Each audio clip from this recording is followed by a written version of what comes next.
Chapter 1374. The 5 of them were even prepared to die in battle. However, when Chiovi stopped them, the 5 of them realized that the 5-star army was different from other armies. They did not need them to risk their lives. Could it be that they were really helping their tribe for free? The other 4 people were led by Nikoliv. After being stopped, their gazes naturally fell on him. Let's wait and see.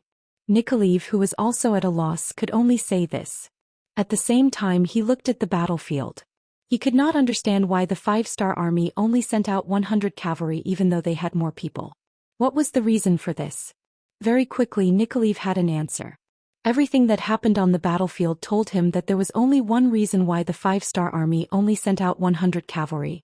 These Mongol cavalry were not worth sending out more cavalry. The black cavalry leaped over the river and the distance between the two sides was getting closer and closer. When they were less than 4 li away, Ahuchi shouted, 100 cavalry on each side, charge. Ahuchi thought that he had seen through the situation and that the enemy had sent out 100 cavalry to test the waters. This was his chance. He only needed to kill these 100 cavalry as quickly as possible and take advantage of the fact that the enemy had not reacted to the situation to kill them. Then the situation would be settled. When he thought about how the enemy's black armor would increase his army's combat strength by at least 50%, he began to laugh maniacally. It was truly a blessing from the gods that such a good preparation was placed in front of him. There was no reason for him not to accept it. On the battlefield, the 200 Mongol cavalry shouted and made all sorts of noises. They spread out and surrounded the 100 black cavalry. Although there were only 200 of them because their formation was too spread out, it actually gave off a strong momentum. They either went towards the left wing or the right wing. Some even went towards the middle.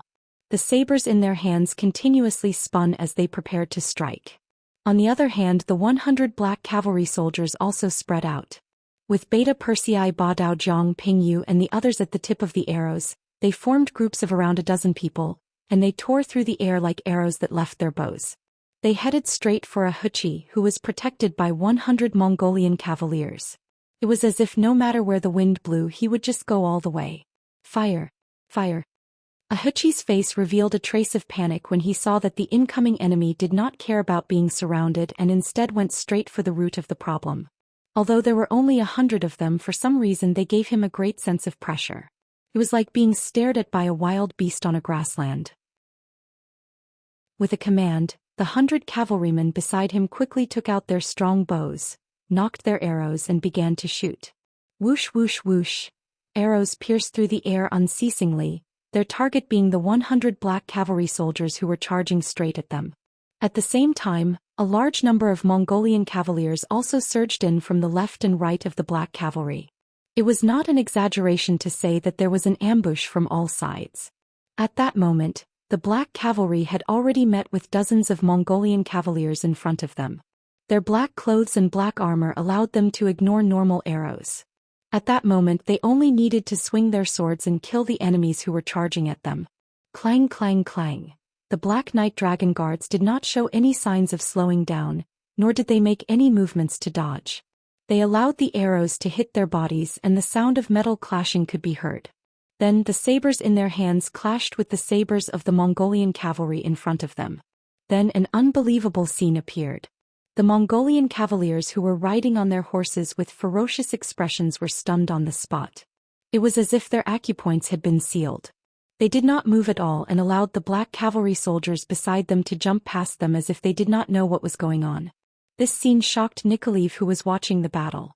This scene shocked Ahuchi, who was commanding the battle. This scene shocked the Mongolian cavaliers who were flanking them from the left and right. A scene that should not have happened on the battlefield happened just like that. But everyone knew that swords and sabers had no eyes on the battlefield. Often the outcome of a battle could be decided in an instant. There was absolutely no room for the slightest bit of absent-mindedness or carelessness because it often meant that one was already walking together with the god of death. But now it was not just one Mongolian cavalier, but dozens of Mongolian cavaliers who were standing there. It was as if a spell had been cast on them and they did not move at all. This scene was so real that it caused everyone who saw it to have a big question in their hearts. They could not help but ask in their hearts, "What is going on? What is going on now?" While most people were still confused, Beta Persei led the black cavalry and did not stop charging forward. They continued to charge forward bravely and soon, they reached Ahuchi's camp and stood in front of the Mongolian general. Kill. Ahuchi was also puzzled as to why his cavaliers did not move. However, with the enemy before them he could not care so much. He clamped his legs on his horse and rode forward with his saber raised. Dang dang dang. When the two sides came into contact, they exchanged 3 saber blows in an extremely short period of time. Only the most elite cavaliers could achieve such a speed. Only the veterans who were one with their horses could do it so skillfully. The black cavalry slashed 3 times in a short period of time. Ahuchi and the others who were passively defending also blocked 3 saber blows. A huge force traveled down the saber to their arms, causing the arms of the 100 Mongolian cavaliers to tremble uncontrollably. Shock rose in their hearts. Not only was the speed of their opponent's saber extremely fast, the strength was also extraordinary. He was definitely a tough opponent. Before the shock in their hearts could completely disappear, an even more shocking scene appeared. After blocking the 3 slashes, they were shocked to find that the sabers in their hands had actually broken into 2. This sudden scene shocked everyone, causing them to be at a loss for what to do. They were completely shocked, just like the dozens of Mongolian riders earlier. Their minds were blank as they sat on their horses, forgetting everything. How could they have known that the black cavalry dragon guards had already changed their weapons to divine sabers? This was something that Yang Chendong had specially brought out from the military factory in Crimson City. As Xianxia gained more and more iron ore, his forging skills continued to improve. The quality of the sabers also increased greatly.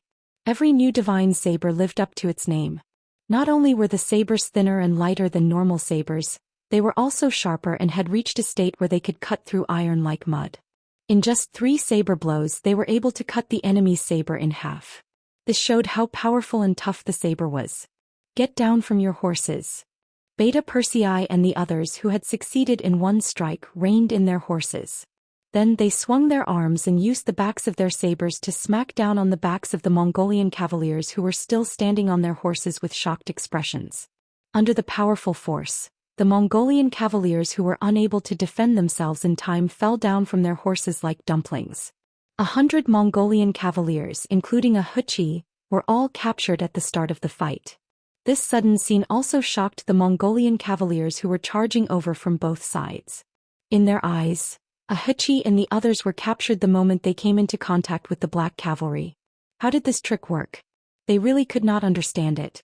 It was only when the dozens of Mongolian cavaliers who were fighting against the Black Knights and Dragon Guards on the battlefield suddenly shouted and ran in all directions with their broken sabers in hand that the other Mongolian cavaliers noticed that the weapons in their comrades' hands had been broken into 2 at some point in time. They finally figured out what had happened and why their general had been taken captive in a single encounter. The remaining 100 or so Mongolian cavaliers suddenly changed their direction of charge. They no longer fought against the black cavalry. Instead they ran in all directions. A group of cavaliers dressed in black armor and equipped with spirit. They could ignore the arrows fired from afar and also had sabers that could cut through iron like mud. This kind of opponent was not someone they could fight against. Since they could not win, they could only run. They had to report this news to the Khan. Not good, they want to run. Nikolaev instinctively shouted and immediately rode out. The scene that had just happened in front of him had stimulated him greatly. In their eyes, they were invincible and there was nothing they could not win. Wherever they appeared, it was as if a gust of wind had swept through and not a single blade of grass grew. Once any of the Russian tribes met them, they would usually run away before the battle even started. Yet, it was precisely such a powerful existence that was unable to withstand a single blow from the Black Knight Dragon Guards. In just a single exchange, the Black Knight Dragon Guards were defeated. This was simply too unbelievable and unbelievable. After the shock, Nikolaev's eyes were filled with killing intent. The Mongolian cavaliers were defeated. Was this not the time for him to collect the blood debt? He thought about how his tribe originally had more than 1,000 people, but after being attacked by the Mongolian cavaliers time and time again, there were only a few hundred people left. How great was this hatred? Even in his dreams he wanted to take revenge. He could only hate the fact that his strength was limited. Now that the opportunity had finally appeared, how could he let go of this chance to beat the dog in the water? Nikolaev wanted to chase after the enemy, and the 4 companions beside him did the same. However, before they could truly run out, arrows tore through the air and landed on the Mongolian cavalrymen who were trying to escape one after another or on their war horses. Tian Hu appeared with 1,000 cavaliers. They had been lying in ambush for a long time in order to surround the enemy and not give anyone a chance to escape. Chapter 1375. Tian Hu, who was very confident in the Black Cavalry, had been waiting for the moment when they would be defeated and run away. When the opportunity came, he gave the order and the 1,000 cavalrymen under him raised their bows and shot. One after another, the Mongolian cavalrymen fell from their horses and fell to the ground. They fell so hard that they saw stars and lost their sense of direction. Rows of cavalry moved out in an orderly formation from all directions, forming a huge circle that surrounded the 300 Mongolian cavalrymen. It also made some of the Mongolian cavalrymen who had just climbed up from the ground and wanted to escape despair. Capture them all, kill those who resist. After Tian Hu, who was wearing a purple cape, gave the order, the elite cavalrymen under him quickly went forward and restrained the Mongolian cavalrymen who fell to the ground one after another. After 3 Mongolian cavalrymen who wanted to resist with their blades were beheaded and blood splattered 3 feet high, the other Mongolian cavalrymen became obedient. At this moment, all of them had despair in their eyes, and they looked like the commoners who had been surrounded and killed by them. From the beginning to the end of the battle, less than 15 minutes had passed and Beta Persei had already returned to Yang Chendong. Reporting to young master, in this battle we killed 12 of the enemy and captured 288 of them. There were no casualties on our side, please give us your orders. Clean up the battlefield and interrogate the prisoners. Yang Chendong's magnetic voice rang out. After Beta Persei gave a military salute, he handed everything to Commander Tian Hu to deal with. Tian Hu, who had been through hundreds of battles, was very familiar with these matters. He quickly came to a Heki and asked about whether there were any more Mongolian cavalrymen nearby. A Heki, who had been beaten silly, had 2 of his fingers mercilessly chopped off by Tian Hu. He screamed and said loudly, I'll talk. In less than 10 minutes, a Heki told him that there was another group of Mongol cavalry 100 miles away beside the Lena River. The 6th young master, he told me that there is a group of 2,000 Mongolian cavalry near the Lena River in the northeast. Their mission is to monitor this area and prevent the Far Eastern Army from breaking out. Tian Hu reported as he walked in front of Yang Chendong. 2,000 cavalrymen? Yang Chendong sneered. Let's go and devour them. Anyone who dared to challenge the 5-star army was an enemy. Yang Chendong would never show mercy to his enemies, not to mention an army of foreign races. Although there were only 1,500 of them, none of them showed fear when Yang Chendong gave the order. From their point of view, it was as if their 1,500 men encircling and eating the 2,000 Mongol cavalry was a matter of course. It was so normal. He left behind a small group of 50 men to watch over a Heki and the other 2 captives. In the blink of an eye, Yang Chendong brought the main force and disappeared from the Amuga River. Lena River. The river was flowing from a high point to a low point. Beside this 30 feet wide river, a number of tents had been set up. Many Mongolian soldiers patrolled with their sabers in hand. Piles of firewood were piled up here, and many fully dressed sheep were placed on the piles of firewood. What a lively scene. The sky was about to turn dark and bonfires were lit. From the tents at the side, many white-skinned women in tattered clothes walked out. Under the illumination of the fire, everyone's face revealed a terrified expression. These women were all captives of the Mongolian cavalrymen, and they were all women from the nearby Russian tribes. Over the past few days, the Mongol cavalry had appeared like locusts and invaded their homes. They killed all the men in their tribe and captured them. Some of them had lost their fathers, some had lost their husbands, and some had lost their children. Their experiences had caused some of them to feel numb. If not for the fact that they did not have the courage to die, they would have followed in the footsteps of their families. However, although they did not die, they only had a body. Without a soul, without hope, they were just walking corpses. Bring them out and let them dance. If they dance well, they will have food to eat, ha. A middle-aged man dressed in Mongolian armor laughed out loud. He was the general of the 2,000 Mongolian soldiers, Nanliti. Ever since he had followed Hulahan from Siberia to the Far East region, he had been living a blissful life every day. In the day he would lead the cavalrymen to sweep and kill, and at night he would enjoy the fruits of his labor. Under his small eyes, his gaze carefully swept across the white women. He had already chosen 2 targets who would serve him to sleep tonight. Compared to the life in the Far East region, it was much better than the barren Siberia. There was good wine, beauties, and a Han Chinese army that could be taken as prey at any time. Compared to the Siberia region that they had swept through countless times, this place was simply too rich. Of course, what Nanliti enjoyed was still a far cry from what Khan Hurahin and General Akmu enjoyed. The other party had taken over the Far Eastern region's capital, Al City. There were hundreds of thousands of people from various races there, and the wealth and beauties were uncountable. Although he was envious in his heart, Nanliti could only sigh. He knew that his experience was still shallow, and some good things would not be his turn. However, it was not that he did not have any hope. For example, if he could find the hiding place of the Far Eastern Army, it would be a great achievement. It was said that the Far East Army's provisions were hidden in a very secretive place, and only the governor knew where it was. Once he found this person, the merit he would receive would be enough to qualify him to go to All City. At that time his treatment would undergo an earth-shattering change. And tomorrow we will send people to search nearby and expand the search area. However, for now, of course we have to enjoy it. Haha, come on, let them dance.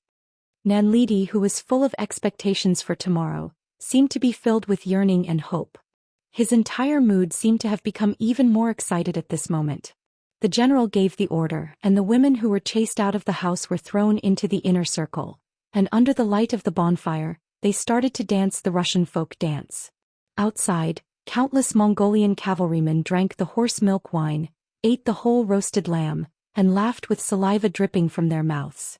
Some of their gazes were filled with lust when they looked at the scene, as if they were evil children on the grasslands staring at white lambs. The women felt their hearts palpitating, and some of the more timid ones started to cry. They could already imagine what kind of fate would befall them when night fell. Thinking about how they would soon become the bedding of these evil wolf-like people, some of them could not help but start to sob. Everyone would be afraid, and now the Russian women were not only afraid, they had already started to feel fear. This caused their dance to become messy, and it immediately attracted the scolding of some of the Mongolian soldiers. The more nervous one was, the easier it was for them to make mistakes. Finally, one of the girls lost her composure. Especially when she was too direct with the gaze of a Mongolian soldier, she accidentally sprained her ankle and fell to the ground. Bastard, you can't even dance properly, what's the use of having you? One of the closest Mongolian soldiers pulled out the scimitar at his waist and walked towards the woman with a ferocious gaze. His body was filled with killing intent, and his gaze was filled with rage. He wanted to kill one as an example and let all the Russian women know that in front of the brave Mongolian soldiers, they could only listen obediently. Otherwise, only death would await them. The Mongolian soldier stood up, and the Russian women cried out in shock. They hugged each other, but they threw the woman on the ground to the side. In times of danger, the selfish side of humans was fully displayed. Although they were all prey, no one had any intention of standing up for the woman. It was better to live than to die, and this was a truth that could be easily displayed in many ways. All of the girls were trembling in fear, causing the other Mongol soldiers to laugh out loud. They loved to see their prey in fear, and it was as if that was the only way to show off their strength. The Mongolian soldier who stood up had already pulled out the scimitar on his body, and in a few steps he arrived in front of the Russian woman on the ground. What he saw was a pleading, pitiful, and helpless gaze. However, at this moment it was as if he did not see it. In these few days he had already killed 2 Russians, and he was no longer afraid of killing. On the contrary, he could even feel a trace of pleasure from it. Sometimes killing could be addictive, especially when the prey did not dare to resist and was at his mercy. That kind of feeling was indescribably wonderful. The Mongolian soldier raised the scimitar in his hand, and his face was filled with smiles. Then he swung the scimitar down, and he could not wait to see the woman covered in blood and struggling on the ground. The other Mongolian soldiers did not move, and it was as if they were already used to this scene. They were still waiting for the scimitar to fall, and as long as this woman died, the other Russian women would definitely be more obedient. Later on, wouldn't they be able to do whatever they wanted and they would be at their mercy? Unknowingly, everyone's gaze landed on the Mongolian soldier, and they were waiting for what was about to happen. However, 1 breath passed, 2 breaths passed, and that scimitar did not fall. It wasn't until 3 breaths later that someone suddenly shouted, "Where did the bow and arrow come from?" Not good. Enemy attack. Under the illumination of the bonfire, an arrow with a trembling tail appeared on the back of the Mongolian soldier. At this moment, a quarter of the arrow had already entered. Previously, because of the angle, no one noticed it, but now that they saw it clearly, some of the experienced soldiers began to shout. Chapter 1376. It was also with this shout that the ground rumbled.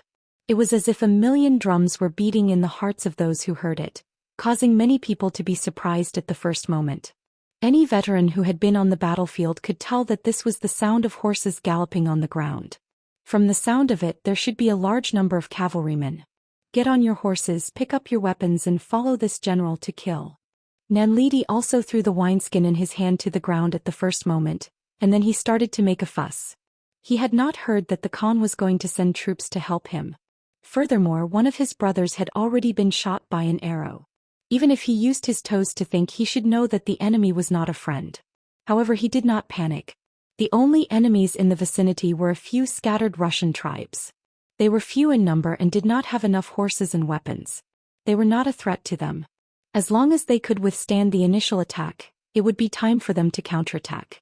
As expected of well-trained elite soldiers, under the command of their general, the drunken Mongolian soldiers seemed to have changed. They were all in high spirits as they found their horses and pulled out their scimitars. They looked as if they were ready to enter the battlefield at any time. Rumble, rumble. The sound got closer and closer. Following that, a group of cavalrymen in black clothes and black armor charged towards the Mongolian camp under the protection of another group of cavalrymen in green military uniforms. While they were still far away, the arrows in their hands were fired from afar. When the arrows landed on the tents, they caused a raging fire. The newcomers were the 200 black cavalry led by Ba Daojiang, the vice-captain of the 1st Battalion of Black Cavalry Dragon Guards, as well as the 600 soldiers of the 1st Cavalry Army led by Tian Hu. During the day, the black cavalry had been in the limelight by the Immerse River. At night, Tian Hu did not want to be a spectator. He took the initiative to ask for battle, and Yang Qindong allowed him to bring 600 soldiers. As for the other black cavalry and the 1st Cavalry Army, they surrounded the perimeter to prevent the enemy from escaping. Before Yang Qindong found the enemy's main force, he did not want his whereabouts to be known by others. When Tian Hu and Ba Daojiang appeared, it was as if a dark cloud had gathered. With the best weapons, the strongest horses, and the strongest physique, the 5-star army charged into the Mongolian camp as soon as they appeared, showing their tyrannical and domineering side. Without any time to prepare, there was no way to counterattack. The 5-star army arrived in front of them. The lit tents and the bonfires on the ground became the guiding lights, illuminating the surroundings and giving the 5-star army directions, allowing them to kill in all directions. One after another, the Mongolian soldiers who had yet to find their horses were hacked to the ground. One after another, the Mongolian soldiers who wanted to counterattack realized that the scimitars in their hands were quickly broken into two, becoming useless objects. One after another, the Mongolian soldiers fell to the ground covered in blood, their bodies trembling uncontrollably. One after another, the Mongolian soldiers watched as the enemy's scimitars slit their necks. They were powerless and helpless. It was as if they had been surrounded by the small Russian tribe. Now they had become the prey, the meat on the fish. Those who resist will be killed without mercy. Those who surrender, throw down your weapons and kneel on the ground and you will live. Tian Hu held his scimitars, and in a short period of time he had already cut down 3 Mongolian soldiers. He was filled with killing intent as he watched the Mongolian soldiers in front of him dwindle. Those who surrender will live. Those who resist will die. More and more 5-star army soldiers began to roar. Their voices were transmitted into the ears of the Mongolian soldiers.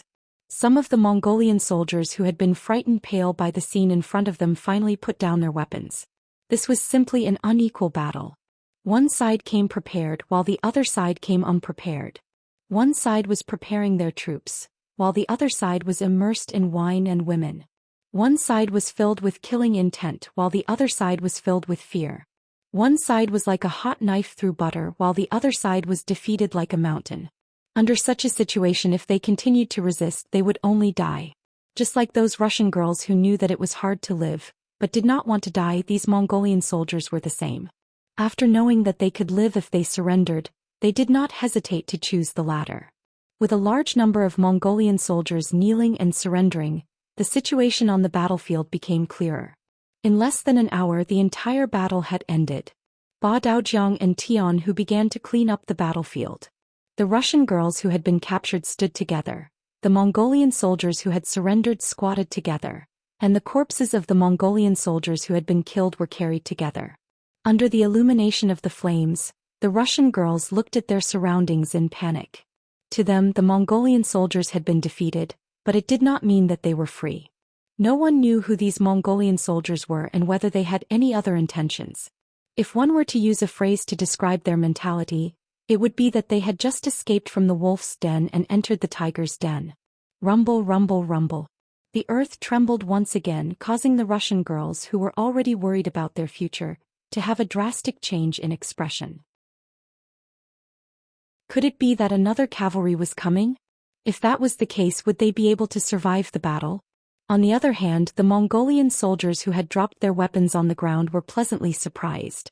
More Mongolian soldiers? Could it be their own people? If that was the case, wouldn't they have a chance to retaliate? Some of the smarter ones could not help but raise their heads and look around. With a slash of the saber, a head that was still moving around quickly flew into the air. When the head was separated from the body, blood spurted out and sprayed on the bodies of the surrendered Mongolian soldiers, causing them to tremble uncontrollably. At this moment, they finally realized how ruthless their opponents were. They were even more ruthless than they were. Compared to them, who killed without batting an eyelid, these Mongolian soldiers were the demon kings. Don't have any dirty thoughts. Act like you are surrendering. When Ba Daojiang's loud voice rang out, he was wiping the saber in his hand. With such an example, the rest of the Mongol soldiers quickly became obedient. Now, even if the battle cries outside shook the heavens, they did not have the courage to raise their heads. After a series of rumbling sounds, another group of Mongolian soldiers entered the battlefield. Yang Chendong, who was dressed in a golden battle robe, entered the battlefield under the protection of the Black Cavalry and the soldiers of the First Army. Behind them, hundreds of men dressed as Mongolian soldiers were hugging their heads as they walked. Among them was the general of this group of Mongolian soldiers, Nanliti. When the battle started, the situation was one-sided. When Nanliti saw that the enemy was not friendly and that they were strong, the first thing he did was not to lead his soldiers to retaliate. Instead, he led the hundreds of elites to escape. At any time, survival was always the most important thing. Nanliti was thinking that as long as he could escape, he would go to All City to seek an audience with the Great Khan and ask for more reinforcements to completely eliminate this unknown enemy. With the thought of revenge in mind, Nanliti decided to endure for now. However, not long after he left the tent, he met Yang Chendong, who had been waiting for him. With an order, the arrows shot out, causing him to feel dizzy. After another wave of cavalry charge, the Mongol soldiers, who were already scared out of their wits, all laid down their weapons and surrendered. Nanliti was forced to join them as well. However, even at this time, Nanliti still had a sliver of hope in his heart. He thought that this unknown enemy should not recognize him. As long as he did not make a sound and did not reveal his identity, there was a chance that the other soldiers would mix together and find an opportunity to retaliate. Nanliti, who always had his own thoughts, quickly found that his hopes were dashed once again. This was all because he saw someone. A centurion under his command, a Heki, was holding a torch and identifying the captives. In a short period of time, a number of centurions had been identified. This scene caused Nanliti to lower his head involuntarily. Unfortunately, a Heki quickly appeared in front of him and ordered him to raise his head. Nanliti had no choice but to raise his head with a ferocious gaze. He wanted to warn a Heki not to spout nonsense, but just as he raised his head, a palm landed on his face. At this time, General Nantai still wants to threaten me? Needless to say, this slap was from a Heki. He was using the power of the 5-star army to vent his anger. If it was not for this person pushing him aside, he would not have led his troops to guard the perimeter and would not have been captured by the 5-star army so quickly. Of course, he was also using this opportunity to express his loyalty to the 5-star army. After witnessing the strength of the 5-star army, He had already given up on resisting. In his eyes, the most important thing was to survive. Nanlidi, who was slapped, was furious. As a Mongolian warrior, he cared a lot about his face. As the saying goes, when you hit someone, don't hit their face. Now that his face had been slapped, he only wanted to fight to the death with a heki. However, he had only taken a step forward when he was met with a flurry of punches and kicks from the two 5-star army soldiers standing beside a heki. After who knew how many kicks, Nanlidi finally became obedient.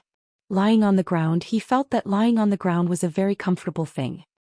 He is the commander of the troops, General Nanlidi. I will have to trouble the two of you to bring him over. Unlike facing Nanlidi, a heki had a flattering expression. Under the drag of the two 5-star army soldiers, Nanlidi was thrown in front of Yang Chendong, who was already sitting under the golden blade. Just as he was about to lie on the ground and play dead, a clear voice entered his ears. If you don't want to die, kneel properly.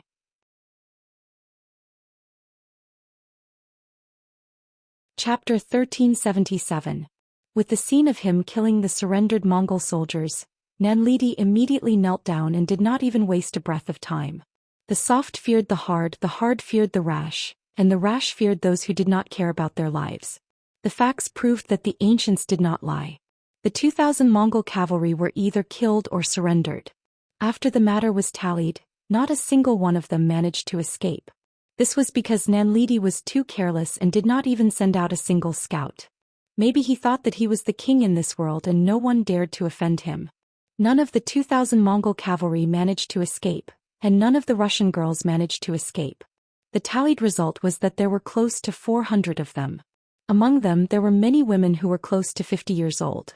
From this, one could see that the Mongol cavalry were a bunch of country bumpkins who wanted anyone. Along with Yang Chendong's arrival, these Russian girls were naturally released and Nikolaev personally talked to them.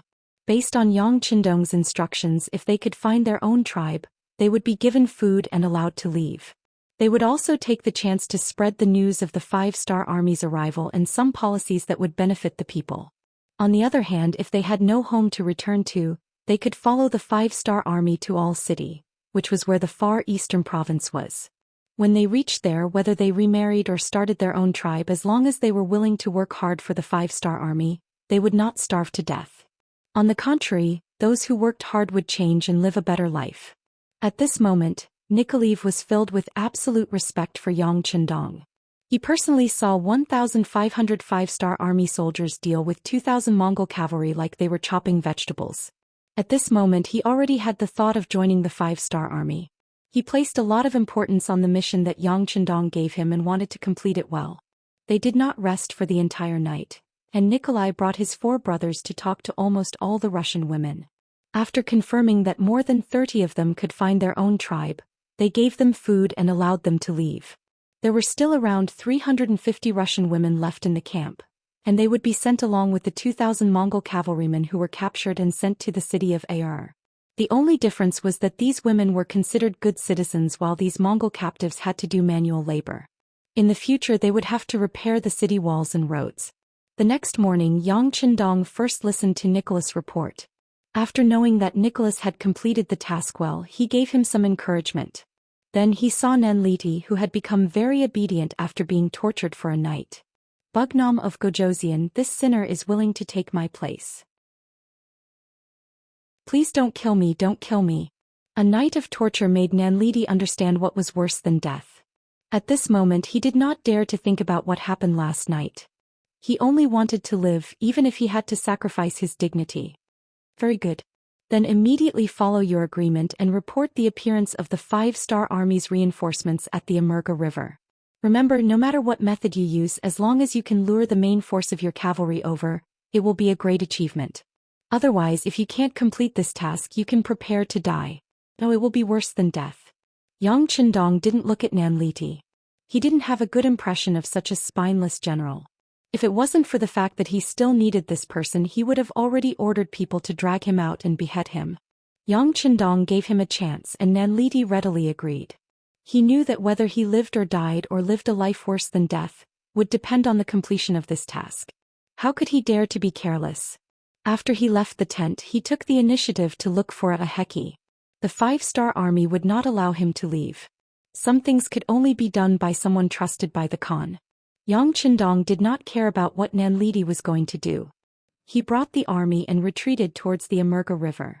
When he came, he had already observed that the terrain was very suitable for a large army to fight. He had to set up a trap in advance and wait for the enemy to take the bait. Arching, the place where the capital of the eastern state was located.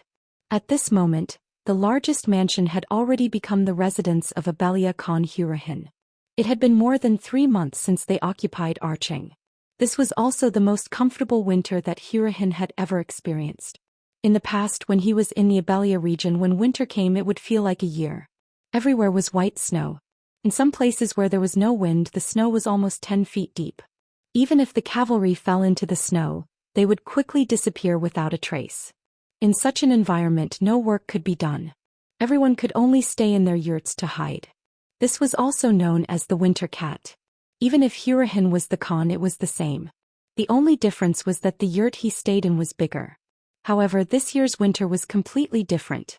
In the far eastern state, although the snow was still falling and the weather was still cold, there were wide streets and hundreds of thousands of people of various races.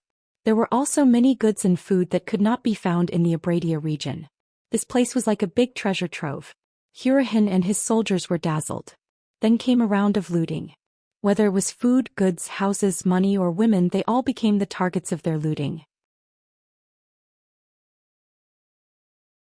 How long had it been? Tangxing was puzzled. But Supreme General Alchemy didn't care that much. Seeing that the Great Khan was angry and that he wanted to see the corpse, he naturally agreed. He also said that he would immediately send out more scouts and expand the search area to find the remnants of the far eastern province.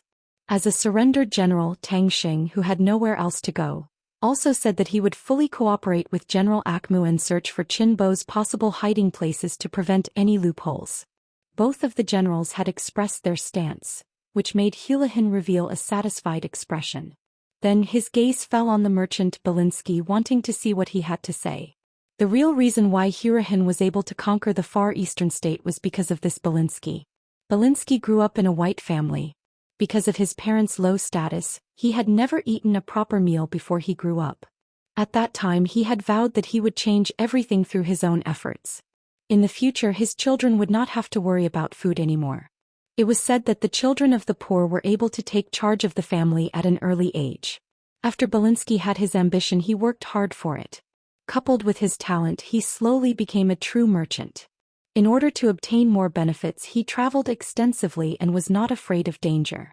One time he accidentally came to the far eastern prefecture and saw a huge city standing there. At that time, regardless of whether it was Siberia or the far eastern region, they were all undeveloped and deserted. Other than the few cities where the Khans were located, one could occasionally see a tribe of 1,000 people. Those could be considered prosperous. However, there were hundreds of thousands of people from various races in Dal City. This shocked Belinsky and made him very excited. Merchants knew that as long as there were people, they could do business. These hundreds of thousands of people were equivalent to hundreds of thousands of customers, which meant that they could earn an uncountable amount of money.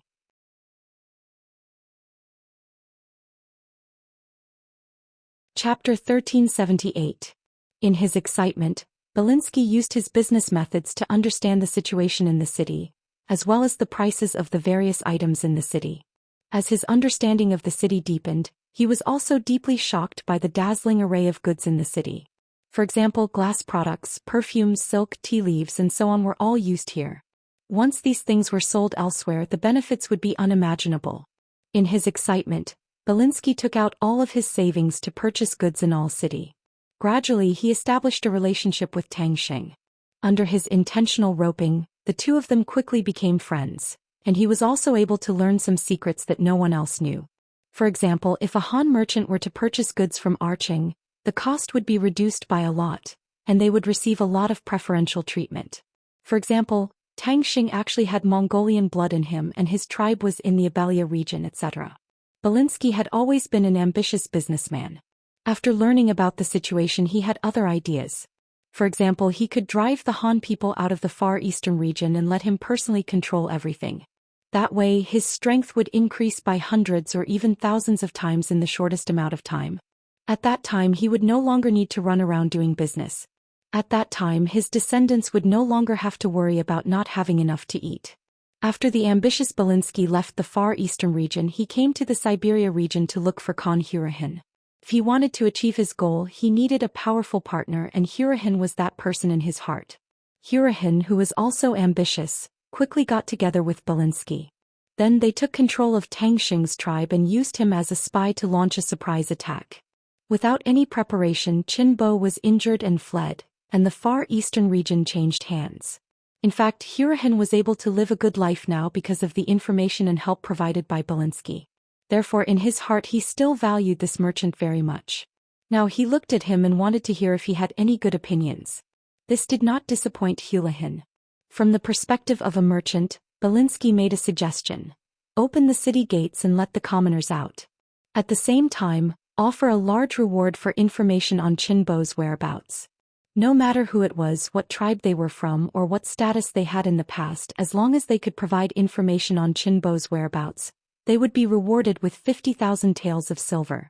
If you can capture him alive and deliver him to me, you will be rewarded with 100,000 taels of silver. Whether it was 50,000 or 100,000, it was not a small number. If they hadn't conquered Arching, even if they sold Hurahin, they wouldn't have been able to gather so much money. But now he had already occupied the far eastern state. He had plundered a lot of good things here, but he didn't have time to take away the silver. These mere tens of thousands of silver taels were nothing in his eyes. Great Khan, everyone has a greedy heart. As long as we offer a large enough reward, no one will not be tempted. Once the news spreads, we don't have to worry about Qin Bo not showing up, Belinsky said confidently. This came from his understanding of human nature. In this world, no one didn't like money. All they had to do was provide information and they could get 50,000 taels of silver. They wouldn't be able to finish eating and drinking for the rest of their lives. Who wouldn't be tempted? The so-called loyalty was only because the bargaining chip for betrayal wasn't enough. Now that Belinsky had raised this bargaining chip and was satisfied, anyone with a weak will would know what decision to make. Good, very good. Hu Lihan was overjoyed when he heard that. He just wanted to find Qin Bo and use him to find the 1,000,000 dan of grain. He didn't care about the process. A huge net was set up to find Qin Bo. At this time, Qin Bo didn't know that someone had put a bounty on his head. He didn't even know that Yang Qindong had led the army into the far east. At this time he was suffering from a fever in a forest 50 miles east of Arching, enduring a life-and-death crisis. It's still not working. He's still burning, the captain of the guards, Zhou Xian, said worriedly after removing his hand from Qin Bo's forehead. If it doesn't work, then boil some water. The commander of the 2nd Cavalry Division, Kong He, clenched and unclenched his right fist. He seemed to have made a decision. Tang Xing's sudden attack had caught Qin Bo off guard. He had been stabbed while running away. Fortunately, the Far Eastern Army had a complete set of traditional Chinese medicine, so a knife wound wasn't fatal. However, Qin Bo hadn't had a good rest. His wound had become infected while he was running, causing him to have a high fever. Although the wound was no longer inflamed, if the fever didn't subside, his life would still be in danger. Scalding one's feet with hot water was a good way to get rid of the fever. Everyone who studied under Yang Shui knew this. However, the problem was that they were in a state of hibernation. They couldn't boil water and smoke to attract attention. If Qin Bo woke up, he would never allow such a thing to happen. However, this was a matter of life and death. When Qin Bo wasn't awake, Commander Kong He took his position and gave this order. Okay, let's be careful. The captain of the guards, Zhou Xian, nodded and ordered someone to make the arrangements. He himself didn't leave Qin Bo's side at all times. He even had a short knife with him. Following Tang Xing's rebellion, it was hard for Zhou Xian to trust anyone. Speaking of which, it was precisely because of Tang Xing's rebellion that Qin Bo became vigilant. He firmly grasped the military power in his hands and gave the order when he was running away. Without his military order and tiger tally, even the 3 commanders couldn't mobilize the soldiers of the Far Eastern Army. As a result, the counterattack couldn't be carried out and the 3 divisions could only find a place to hide. If he wanted to turn the situation around, the first thing he had to do was to wake Qin Bo up. In order to achieve this goal, Zhou Xian didn't care whether he would be discovered or not. since no matter what he did it would be contradictory. He would just choose the lesser of two evils. They naturally didn't lack firewood in the mountains.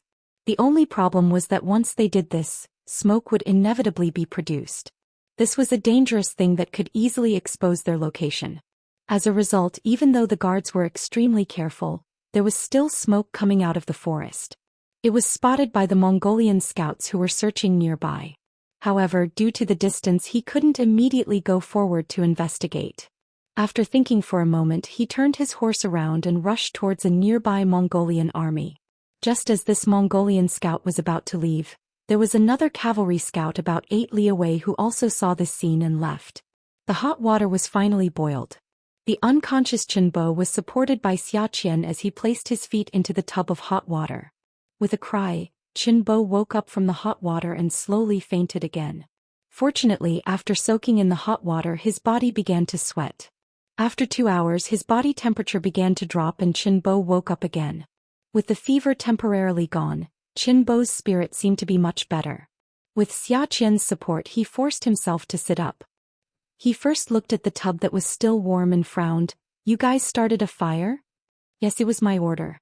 The 2nd Cavalry Division's commander, Kong He, took a step forward and took responsibility.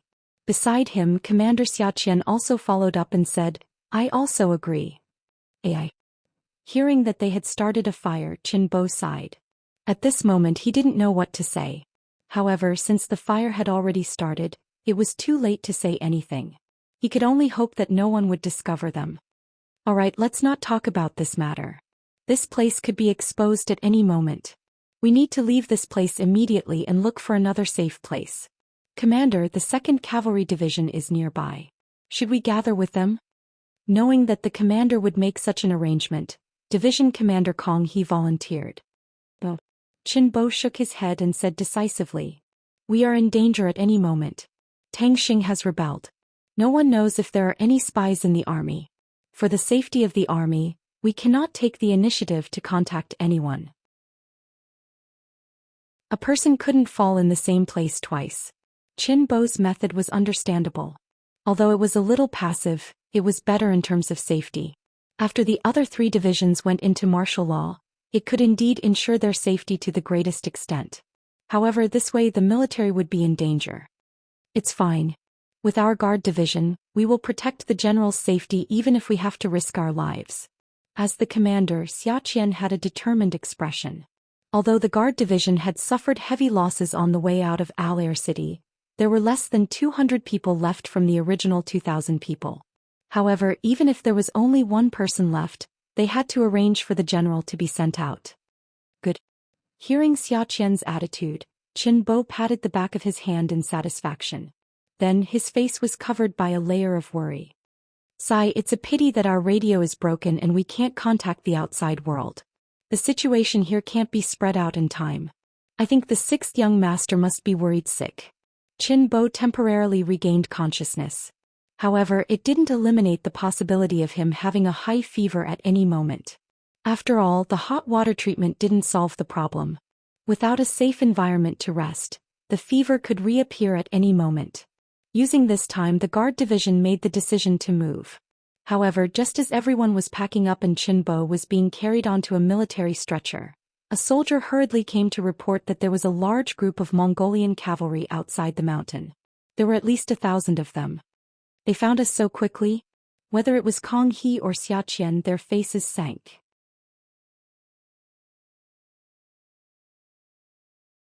Chapter 1379. Maybe this is fate.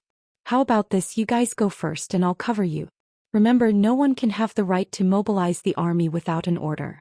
If I die, then wait for the 6th young master to send a new commander to give the order." In comparison, Chenbo's expression was calmer, as if everything that happened was not out of his expectations. "No, if we're leaving, we'll leave together." Zhou Qian and Kong He said almost at the same time. As the captain of the guards, protecting Chenbo was his most important task. Once the commander was in trouble, he would naturally not be able to avoid punishment. It was understandable that he would say such words. However, Kong He was the commander of the 2nd Cavalry Division, so he did not need to do this. However, Kong He still made such a decision. When Chenbo heard it, he could not help but sigh. He could understand Kang He. He was originally the commander of the 2nd Cavalry Division, but because he was worried about his illness, he took the initiative to leave the division. Now, it was not impossible for him to return to the division, but after he returned he would probably only be able to hide in the dark and would not be able to mobilize the army. After Tang Sheng's rebellion without Qin Bo's orders, even the commander could not mobilize the army. He felt that this commander had no authority. Instead of going back to hide, he might as well kill the enemy here and leave his life or death to the heavens. In fact, Qin Bo used to trust Commander Kang He very much. Otherwise, he would not have arranged for him to guard the nest in the far eastern region when he sent troops to rescue Beginning City. However, since there was a problem with Tang Sheng as the commander, he had given the order that the army should not move without orders, so he had to treat everyone equally. Sighing, Qin Bo knew that it was impossible to chase the two of them away. He could only speak while he was still conscious. Since that's the case, let's move to a safe place now. Go. After Zhou Xian agreed, he ordered the guards to speed up. At the same time, he sent out scouts to scout the enemy's situation. He wanted to find an opening where the enemy was weak to charge out. There were 1,000 Mongolian cavalrymen surrounding this area. They were quite lucky and were patrolling this area. When they heard the report from the scouts, they rushed over with the intention of giving it a try. Unexpectedly, they really bumped into a big fish. Although he wasn't sure if the person who was surrounded was a general from the far eastern region, it was already a great achievement that he was able to fight back. The Mongolian general's eyes glowed with excitement as he said, "Don't be in a rush to attack. We need to surround them before we attack. In any case, we cannot let a single person escape." It had to be said that these Mongol cavalry were quite strong. After roaming the Siberian region for many years, they had unique experience in fighting cavalry in mountainous regions. In this aspect, even the 5-star army that had been through hundreds of battles would not be their match. This was also the main reason why Yang Qindong did not immediately head for Arching, but instead set up an ambush beside the Amuga River. It was because they were good at fighting in the mountains that the 1,000 Mongolian cavalrymen did not take the Far Eastern Army seriously. In their eyes, the Far Eastern Army was just a defeated opponent. Therefore, after the order was given, they did not rush to surround the Far Eastern Army. This made Zhou Xian and the others who were in the middle of the encirclement very anxious. They were already prepared to fight back with all their might when the enemy charged at them. They were also prepared to look for a weak point to break out of the encirclement. However, the enemy did not panic and continued to shrink the encirclement. In this way, it would be hard to say if there was a weak point. They are still not in a rush to charge. We have to make the first move. Zhou Xian was not a stubborn person. Otherwise, he would not have become the captain of the guards. After thinking deeply, he made a decision. He wanted to counterattack first and see if he could disrupt the enemy's formation and find a way to break out of the encirclement. "Let me go. You have to stay behind and ensure the safety of the general. This is the most important thing." Kang He stood up again and made his decision to lead the troops. "No. This is my responsibility as the captain of the guards. How can I let Mr. Kang take the risk?" Zhou Xian shook his head and said, "What do you mean by taking the risk? Do you think we will be safe if we stay here?" Kang He did not back down. Obviously, the two of them saw the danger in front of them. Instead of sitting here and waiting for death, they might as well charge out and fight the enemy to their heart's content. At least they could kill a few enemies. The two of them were still arguing. Neither of them had the intention to back down. On the outside, the Mongolian cavalrymen were getting closer and closer to them. The encirclement was also shrinking. It looked like the battle would start at any moment. However, they did not know that behind them, there was a group of cavalrymen quickly gathering and closing in on them. They were the vanguard that Yang Qindong sent out. They were the vanguard led by Dai Qua, the former commander of the Far Eastern Army's 1st Cavalry Division. Considering that Dai Qua was familiar with the situation here, Yang Qindong sent him out to see if he could find Qin Bo's position. When the time was right, he would coordinate with him from the inside. Based on his understanding of the military commander, Dai Qua searched a few places but did not find anything. When he once again marked out a region and wanted to continue searching, a scout reported that he saw smoke floating out from the mountains. He immediately brought a group of cavalrymen and rushed over. Considering that the information had not been confirmed and he was not sure if this was the location of the Far Eastern Army, Daique did not increase his speed. He was very careful to avoid being discovered by the Mongolian scouts. It was only when the scout at the front reported that they found many Mongolian cavalrymen outside the mountain and that they were moving forward that Daique disregarded everything and rushed over. Since the Mongolian cavalrymen were moving, there must be a target here. Wouldn't their target be the Far Eastern army that he was looking for? Thinking that he was finally going to find the missing army, Daique was a little excited. He could not help but increase the speed of his army. One side was moving at full speed while the other side was slowly encircling. With one increasing and one decreasing, the distance between the two sides was quickly closing. A huge battle was brewing in the forest. Reporting, a large number of unknown cavalrymen have appeared behind us. The Mongolian scouts were not incompetent. Daique's actions behind them finally attracted their attention. At this moment the distance between the two sides was less than 10 li 20 li of open land and 10 li of forest. This was the distance that the scouts usually patrolled.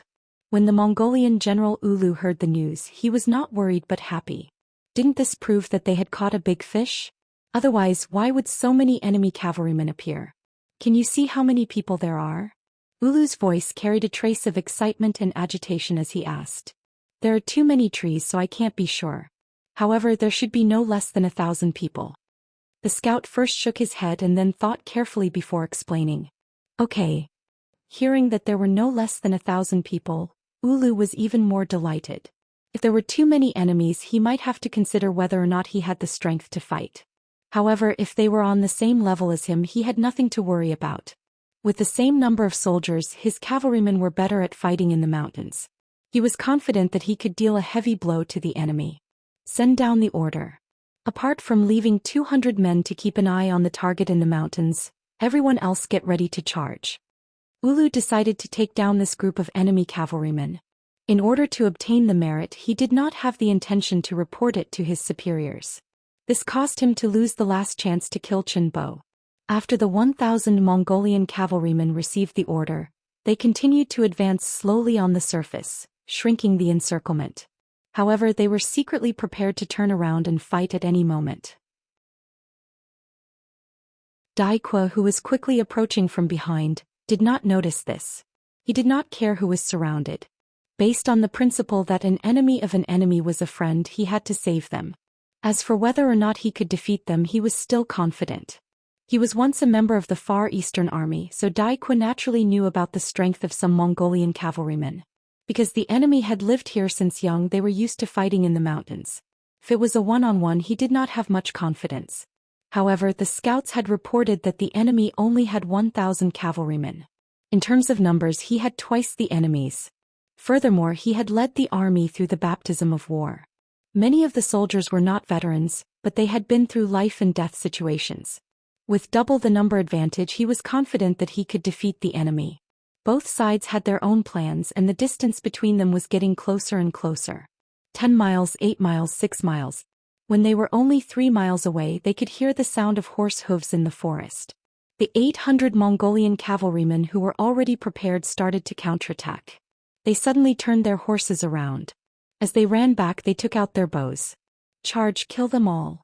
Daique took the lead and rushed to the front. When he vaguely saw the shadows of many enemies flashing from behind some trees, he didn't hold back and shouted loudly. When enemies meet on a narrow path, the brave will win. In the dense forest, the speed of the warhorse was not much of an advantage. Whoever was braver and more courageous would naturally have the advantage. There was no need for anyone to give any orders. When the distance between the two sides was less than an arrow's distance, many bows and arrows were shot from all directions towards the approaching 5-star army's cavalry. Ding ding dang dang, the sound of arrows clashing with cavalry swords could be heard. The 5-star army soldiers did not show any signs of fear and continued to charge forward. Even though along the way some of their soldiers were shot off their horses and some even died from the arrows, this did not stop them from advancing. The 5-star army's rules were very strict. When the general gave the order, even if there was a mountain of blades and a sea of flames in front of them, as long as there was no order to stop, they were not allowed to take a step back.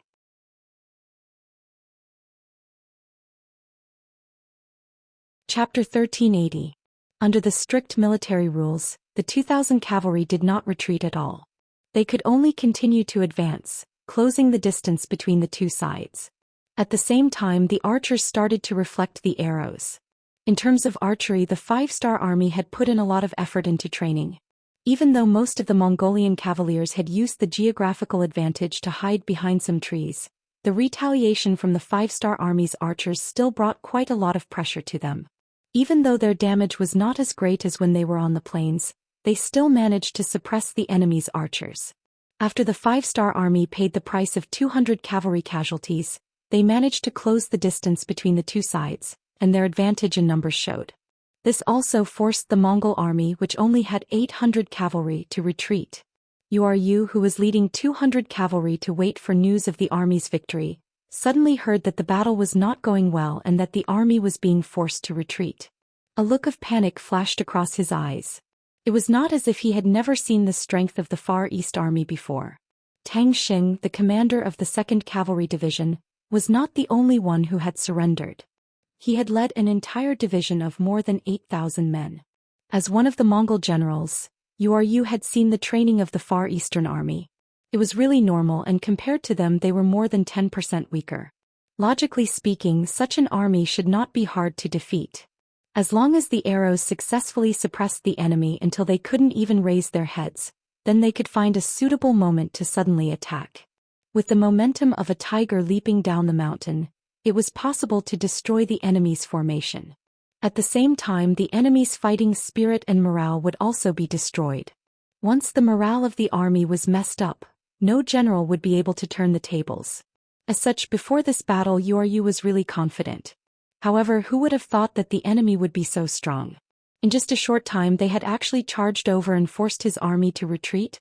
Yu's face was filled with confusion, wondering how the strength of the Far Eastern Army had suddenly increased by so much. Suddenly, another wave of battle cries entered his ears. When he looked over in panic, he saw hundreds of Far Eastern Army suddenly attacking. Without enough preparation, his remaining 200 cavalry were actually suppressed. The ones attacking were the 200 guards who stayed by Qinbo's side. They had also heard the battle cries from the mountains.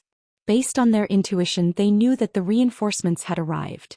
Logically speaking, without Qinbo's tiger tally, the various divisions could not act rashly. However, since the reinforcements had arrived, they naturally had to do something. After some discussion, Kong He and Xiaqian each led 100 warriors and rushed down the mountain from 2 different directions.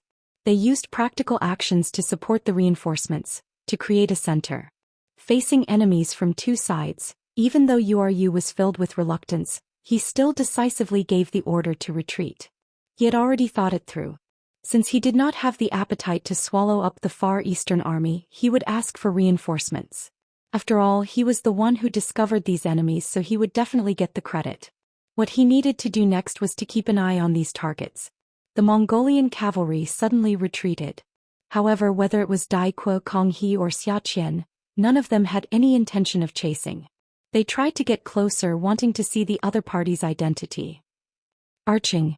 Before Yu's battle report reached here, Ayaheki appeared first. With the token from General Nanliti, Ayaheki successfully met General Akmu. Following which, he followed Yang Qindong's instructions and told him about the 5-star army that had come to help the Far Eastern Army. Hearing that the Far Eastern Army's reinforcements had appeared, Akmu did not dare to delay and quickly brought Ayaheki to meet Khagan Hulahan. Within the Khagan's tent, Hulahan called Belinsky and Tang Xing over to listen to the report. Along the way, Ayaheki had already memorized Yang Qindong's instructions countless times. After seeing Hulahan, apart from the initial panic, he was able to think clearly and tell him everything. Based on Ayaheki's description, the 5-star army only had 10,000 reinforcements, but the amount of supplies they brought was endless. There was no end to the carriages. While saying this, Ayaheki noticed that both Hulahan and Akmu's eyes were filled with desire. Obviously, they were stimulated by the spoils of war. On the other hand, Belinsky seemed to be in deep thought, but it was hard to tell what he was thinking about. There really are countless carriages? Hulahan did not think too deeply about it. He just wanted to confirm whether Ayaheki's words were true or not. Yes, I dare to use my head as a guarantee, Ayaheki said confidently. Ah, good. Hulahan laughed loudly, Then his gaze fell on Tang Xing and asked, General Tang, you know the most about the 5-star army. Tell me about it. Yes. Tang Xing cupped his fists and replied, about the 5-star army, this subordinate has come into contact with them once. He had seen them on the grassland when he and Commander Chenbo were rescuing the beginning city. To be honest, they are very powerful and have a lot of troops. If we were to fight them on the grasslands, I'm afraid we wouldn't be their match. Oh, they're that powerful? Hulahan felt uncomfortable all over when he heard this. After all, the strength of the enemy always made him feel uneasy. Yes, they are very powerful. When the 5-star army launched their attack, the hundreds of thousands of cavalrymen of the Walu tribe and the hundreds of thousands of soldiers of the Great Ming dynasty were no match for them. Tang Xing recalled the scene that had happened in front of him and sighed. He even thought about whether his betrayal of the 5-star army was a good thing or a bad thing. However, it was already done and it was meaningless to dwell on it now. He threw the pressure brought by the 5-star army to the back of his mind and continued, but that's only in an open area like in a mountain forest. I think they can't even use 30% of their usual strength. In addition, the Far East is vast with many mountains and lakes and the roads are difficult to travel. It's not convenient for the army to move, and the transportation of food is also extremely difficult. In comparison, there's nothing to be afraid of. Hulahan was initially shocked by the might of the 5-star army, but when he heard Tang Xing's words he couldn't help but nod his head and say, that's right, this is the Far East, not the grasslands. No matter how strong the 5-star army is, they won't be able to send their army here. Otherwise, just the rations alone will cause them to fall into chaos. In the end, this is our territory. Since they want to extend their tentacles here, we might as well cut them off and let them know who has the final say here. Hulahan, who already had a plan, changed his tone after saying this. He looked at Akmu and said, Great General, this Khan will give you 10,000 elite troops. Do you have the confidence to defeat the 5-star army and bring back all the supplies they brought? As the great general of the Mongolian army, Akmu was definitely a fierce general. It could be said that he wasn't afraid of anything. When Tang Xing said that the 5-star army was so powerful, he snorted disdainfully. He wanted to prove that he was the strongest when he had the chance. Now that he had been chosen, there was no reason for him to disagree. He immediately said loudly, Don't worry, Great Khan, 10,000 elite troops will be enough to take care of this 5-star army reinforcements. As expected of a great general. Good, if that's the case, then this Khan will wait to hear your good news. Hulahan laughed loudly. Clearly he was in a good mood. Yes. A proud expression flashed across Akmu's face as he turned and left. Belinsky and Tang Xing then left as well. After walking out of Hulahan's residence, Belinsky suddenly stopped in his tracks and looked at Tang Xing, asking, General Tang, the 5-star army only has about 10,000 cavalrymen. Why do we need to bring so many supplies when we're out? Tang Xing chuckled and said, The 5-star army doesn't lack money at all. Although they have been fighting in the north and south for the past few years, I have never heard of a shortage of resources. Every time they go to war, they will bring enough supplies.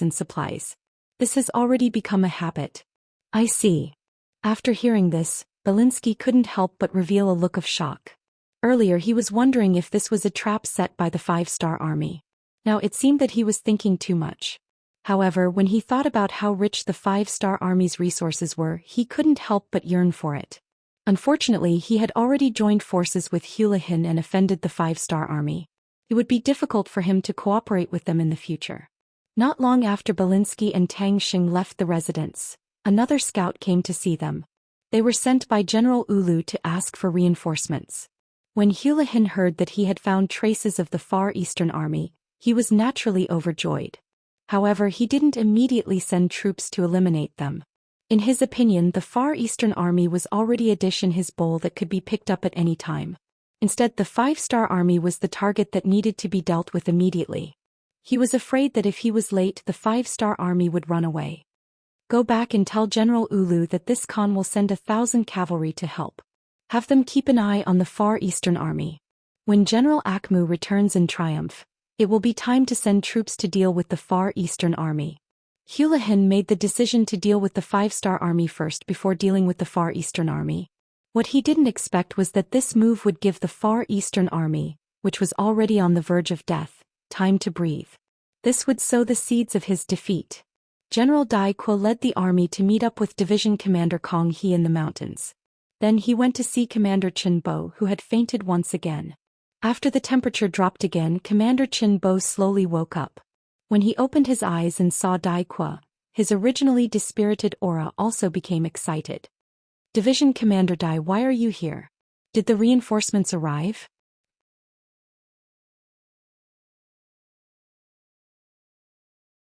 Chapter 1381. Yes, General. The 6th young master has arrived personally.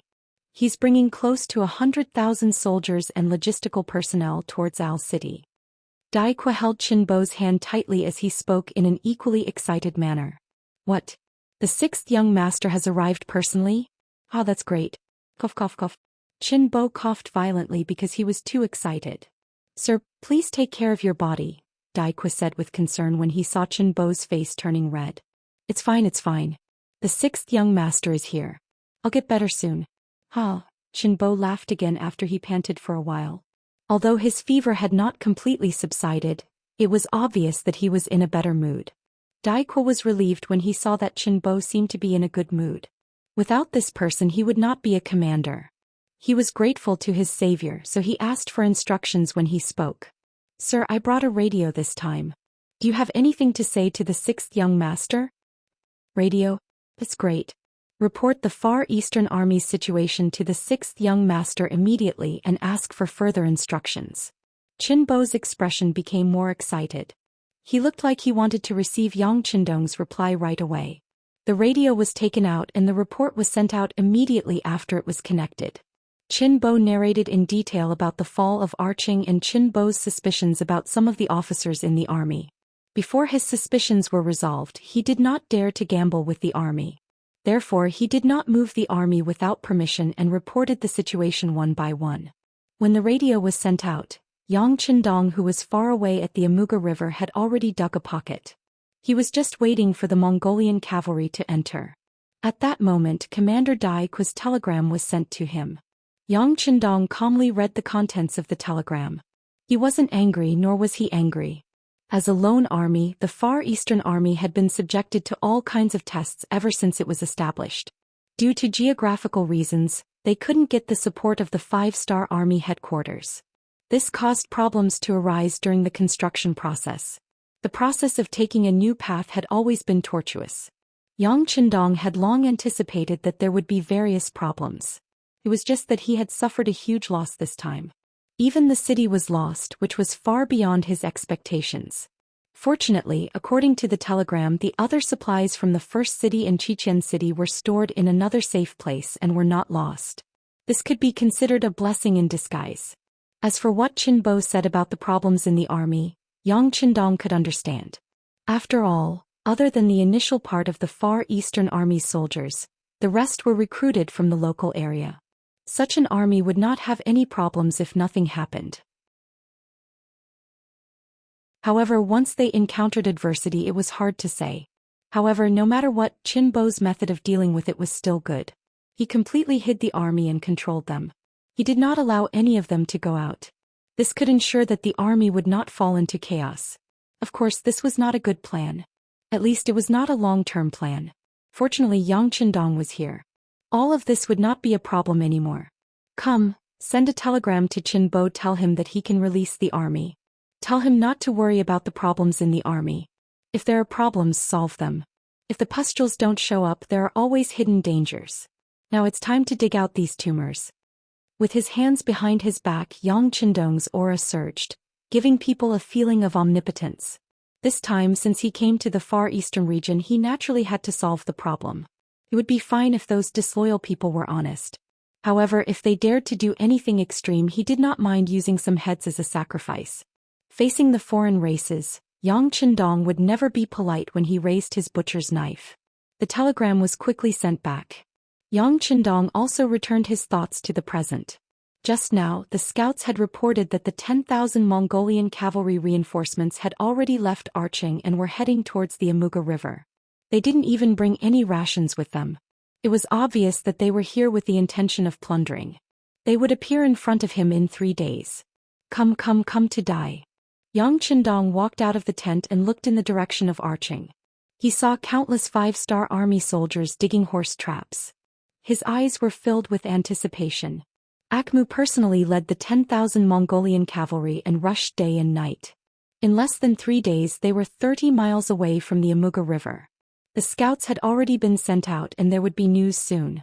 While arranging for the army to rest, Akmu also waited for the news from the scouts. He had already prayed to Tingri more than once that the 5-star army would not escape. Perhaps the prayers were effective as the scouts returned and reported that the 5-star army was just 20 miles away from them. That's right. When he heard that the enemy was not 30 miles away but 20 miles away, Akmu heaved a sigh of relief. This was enough to prove that the 5-star army had been rushing and not waiting at the same spot. If the 5-star army's position did not change a few days ago, he would have thought that the enemy already knew that he was coming and had prepared a trap for him. But now the enemy had left their original position. This was enough to prove that his suspicions were unnecessary. In the past few days the 5-star army had only rushed a few dozen miles. Not only did this not make Akmu think too much, it even made him look down on them. Just from the speed of the other party's movement, they were not a strong army at all. Naturally, his confidence in this battle had risen a little. Pass down the order. The army should have a good rest. We will attack the camp tonight. Oh right, let the people guarding a heki relax and prepare some good food for him. Akmu said with a relaxed expression. He had some suspicions about a heki before, so he arranged for people to watch him. Now that he did not have so many suspicions, he did not need to watch him too closely. Who knows, he might be a meritorious official. As the general that the Khan of Siberia relied on the most, Akmu was very proud and also very careful. He did not even send people to contact General Ulu. He decided to send a message after the attack tonight. This way he could guarantee that he would take all the credit and not leak any information before the attack. It had to be said that this kind of consideration was very careful. But this time the opponent was Yang Chendong. He was a war god who had carried out countless dangerous missions in both his previous life and this life. If they had to be compared, then one was the bright moon in the sky and the other was the light of a firefly. There was no comparison at all. Even though Akmu used all his methods, none of his actions could escape from Yang Chendong's grasp. When he learned from his scouts that the Mongolian cavaliers had entered a resting state while he was 20 miles away, he predicted that they might come to ambush the camp at night. After calling Tian Hu, Beta Persei and the others, Yang Chendong gave the order to meet the enemy tonight. The two people who admired Yang Chendong very much did not hesitate to turn around and make the arrangements. According to the agreement, once the Mongolian army made a move, Ba Daojiang, who followed Ulu, should send a message. But now there was no news, so it was a bit hasty to prepare to meet the enemy. But the order was given by Yang Chendong, so no one doubted it. Time quickly passed from noon to afternoon, and then the sky slowly darkened. The scouts sent a message through the radio. The Mongolian cavalry had indeed begun to move. They had moved. After receiving this news, Beta Persei was not surprised at all. Since the young master said that they would come at night, then they would definitely come. Send a message to Ba Daojiang. Once the battle starts, tell them to surround Akmu from the back and try to kill as many enemies as possible. Yang Chendong said confidently with his hands behind his back. This time he was not greedy to the point that he would not let even one enemy escape. After all, it was 10,000 cavalry and he only had a little more than 10,000 troops. It would not be a problem to heavily injure the enemy, but it would be too difficult to kill them all. In other words, after this battle, the 5-star army's strength would be known to the Siberian Mongolian cavalry. As long as the enemy did not have a pig's brain, they would definitely think of a way to leave this place. Taking advantage of this opportunity, they would kill as many enemies as they could. The 5-star army had already made their preparations. They had dug a big hole and were only waiting for the enemy to walk into it. Akmu, who did not know this, was indeed walking step by step towards the abyss. After the sky darkened, Akmu, as the general, gave the order to attack. 10,000 Mongol cavalrymen got on their horses and charged over in a grand manner, causing the birds in the forest to fly into the air in a panic. They seemed to have sensed the powerful killing intent as well. It was only a distance of 20 miles. and the Mongolian vanguard who had already planned out the best route took less than an hour to reach the area 2 miles away from the Five-Star Army's camp. At this moment the Five-Star Army's camp was in a state of panic. It gave people the feeling that they did not expect anyone to attack them at this moment. They were completely unprepared. Get into formation. When Akhmu arrived with the main force of the Mongolian cavalry, he also saw this scene. Immediately, his face was filled with joy. The chaos in the enemy camp made him look like a cat playing with a mouse. In order for the cavalry to unleash their full potential, they had to display their ferocious offensive abilities during the charge. Only by doing so would they be able to severely injure their opponents at the first moment and gain the initiative on the battlefield. This also required them to spread out in a formation that was dense enough and not obstructed each other at the same time to ensure that their combat strength could be better displayed.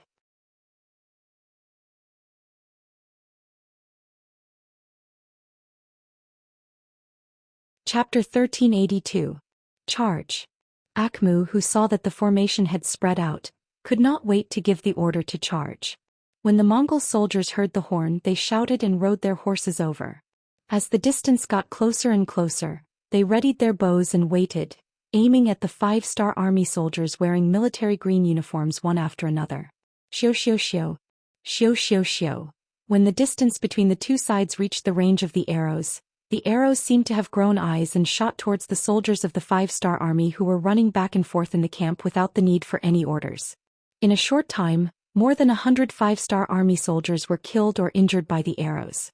Such a glorious result greatly boosted the morale of the Mongol cavalry. This was especially true for the cavalrymen at the very front. They had already disregarded the formation and charged forward as if they would not be able to kill the enemy and gain merit if they were a step too late. The hope of victory had already made them lose their sight. These Mongolian cavaliers did not notice that the so-called five-star soldier they had killed actually looked very similar to them. In reality, these people were the Mongol captives that Yang Qindong had captured. Before the war, Yang Qindong had promised these people that if they were lucky enough to survive this war, they would be exempted from the death penalty. After that, they would only need to work in arching for 3 years before regaining their freedom.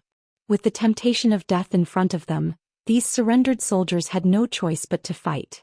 Almost 2,000 captives wanted to fight. However, the flames of war were merciless and swords and spears had no eyes. Soon more than 200 people were killed or injured, and this number was constantly increasing, causing waves of cries for help. Akhmu did not know about this. When he saw so many five-star army soldiers die in front of him, he was completely blinded by victory. At that moment he seemed to see countless treasures piled up in front of him for him to take. Not only Akhmu, more and more Mongol cavalry were deeply stimulated by this temporary victory. They shouted and swung their swords. Sometimes there would even be laughter after they hit their targets. It's about time. Under a big tree at the periphery of the battlefield, Yang Qindong saw that the enemy's front and middle troops had entered the pocket. His eyes finally showed a hint of killing intent. He looked at Beta Persei beside him and said, "Blow the horn of charge." Beep beep beep beep beep. The loud horn suddenly sounded in the silent night. It was like a clap of thunder in the ears of the Mongol cavalry. After the bugle call sounded, the wooden planks around the camp of the five-star army were suddenly removed, revealing wide and long horse traps. The sharp treetops in the pits were like ogres with their bloody mouths wide open, waiting for their prey to enter. The sudden sound of the horn and the pits around them scared the Mongol cavalry who had already charged into the five-star army's camp. Their first thought they had fallen into a trap. They looked around like birds startled by the twang of a bow, and their eyes filled with fear. What's going on? As the commander of the army, Akhmu was also trapped in the camp. After the sudden change in the situation, his face turned completely gloomy. His years of experience on the battlefield told him that things were bad. But in front of so many soldiers he didn't want to admit this. So after shouting, he looked at a wooden box placed in the tent and shouted, "Men, pry open this box for this general." Yes. 2 soldiers stepped forward after receiving the order. Then a hole was opened in the wooden box under the great force. Then a cry of surprise sounded, "This is an empty box." "What? Empty?" Akhmu's face changed drastically. Then he pointed at the other wooden boxes and some jars and shouted, "Open all of them." In an instant a group of soldiers rushed forward. But the result was not good. The wooden boxes were all empty. There was something in the jars, but it was not wine. It was kerosene. Not good, it's kerosene. Be careful of a fire attack. Akmu cried out. As if to coordinate with him, countless torches suddenly appeared around the camp, illuminating the area as brightly as day. Countless cavalrymen were holding fire arrows ready to fire. Surrender and you can live. Those who resist will die. The voice of persuasion sounded out again. Beta Persei's loud voice was used again. Surrender? You must be dreaming. Looking around, he realized that all the soldiers behind him had already fled. Not only that, but the 5-star army around the tent had also fled at some point. Seeing that there was nothing to gain, Akmu shouted angrily, "We have more people. Don't be afraid of them. Listen to my orders and charge out." He knew that he had sinned heavily. Once he was captured by the 5-star army, he would not have a good ending. Thus, Akmu decided to take a risk. After the commanding general gave the order, the soldiers were also encouraged. They shouted loudly and were about to charge out on their horses.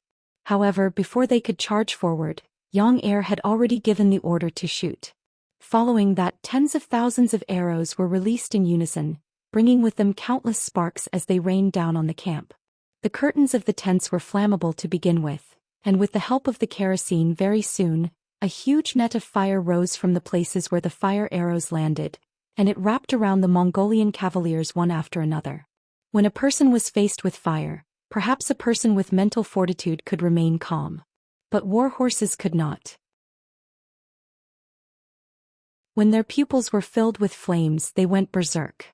No matter how their master ordered them, they no longer obeyed. Instead, they each rushed towards the safe zone they thought was the safest place. The war horses that charged out, no matter which direction they went, were all waiting for them in the wide horse traps. The sound of wooden stakes entering flesh could be heard, and the war horses that were still alive just a moment ago turned into dead horses one after another. The Mongolian cavaliers riding on their backs did not fare much better either. Most of the time they were buried with the war horses before they died. The fire was everywhere and they could not stay there. There were also huge horse traps waiting for them outside. The Mongol cavalry were stuck in a dilemma. As the commander, Akin could not do anything. He could only watch as one soldier after another charged out and died in the pits. If they were surrounded by the fire, they would be burned to death. There were 8,000 Mongolian elite cavaliers, and other than the soldiers who were not part of the 5-star army, most of them died in this predicament where they could neither advance nor retreat.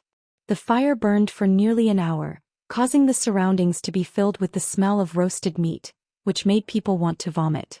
However, there were some who were lucky and did not die in the fire. After a full hour of torment, the fire around them gradually became smaller, and the surrounding horse traps were also filled with human and horse corpses. They finally saw the hope of charging out. "Charge with me." Akmu, who saw the hope of survival, had a black face. Although his personal guards had tried their best to protect him from being burned to death, the smell of smoke and fire did not feel good. Now that he finally had a chance to show off his skills, he hollered out and was about to launch a counterattack. At this moment, Akmu had close to 1,000 soldiers who could still fight. There were also 2,000 to 3,000 injured soldiers. Although they couldn't win with these, it was still possible to carve out a path of blood. In the hearts of many Mongolian cavalry, they were invincible on their horses. They were like their ancestors, invincible on their horses. It was good to have confidence, but too much confidence was asking for death. Especially when they were facing the elites of the 5-star army, who specialized in beating up the Mongolian cavalry. From the moment they charged, their fates were already decided. "Soldiers, charge with me." Tian Hu, who had been waiting by the side, pulled out his 2 cavalry swords. He had wanted to experience the skills of the Siberian Mongol cavalry. If it was not for Yang Chendong's plan, he would have charged out long ago. Luckily, there were still a few thousand enemies left on the battlefield, which was enough for the No. 1 cavalry army to practice their swords. A truly strong army did not depend on how hard they trained. Instead, they needed to have enough battle experience. Soldiers who had not been on the battlefield were all fake and could only be considered armchair strategists. Luckily, the world was huge and there were many whetstones for the 5-star army. After Tian Hu gave the order, the cavalry surged out behind him. It was as if everyone knew that there was more soup than meat, and they were afraid that if they were late, they would not be able to obtain any merits. The wolves moved, and after the soldiers of the No. 1 Cavalry Army charged, a killing intent filled the sky as they charged at the charging Mongolian cavalry. That killing intent seemed to have turned into a physical aura that charged into the enemy camp. For some reason, including Akmu, many of the Mongolian cavalry could not help but feel a chill run down their spines. This was the manifestation of the killing intent turning into a physical form. It was like a butcher. After killing so many pigs, even if they were alive, they could not help but shiver.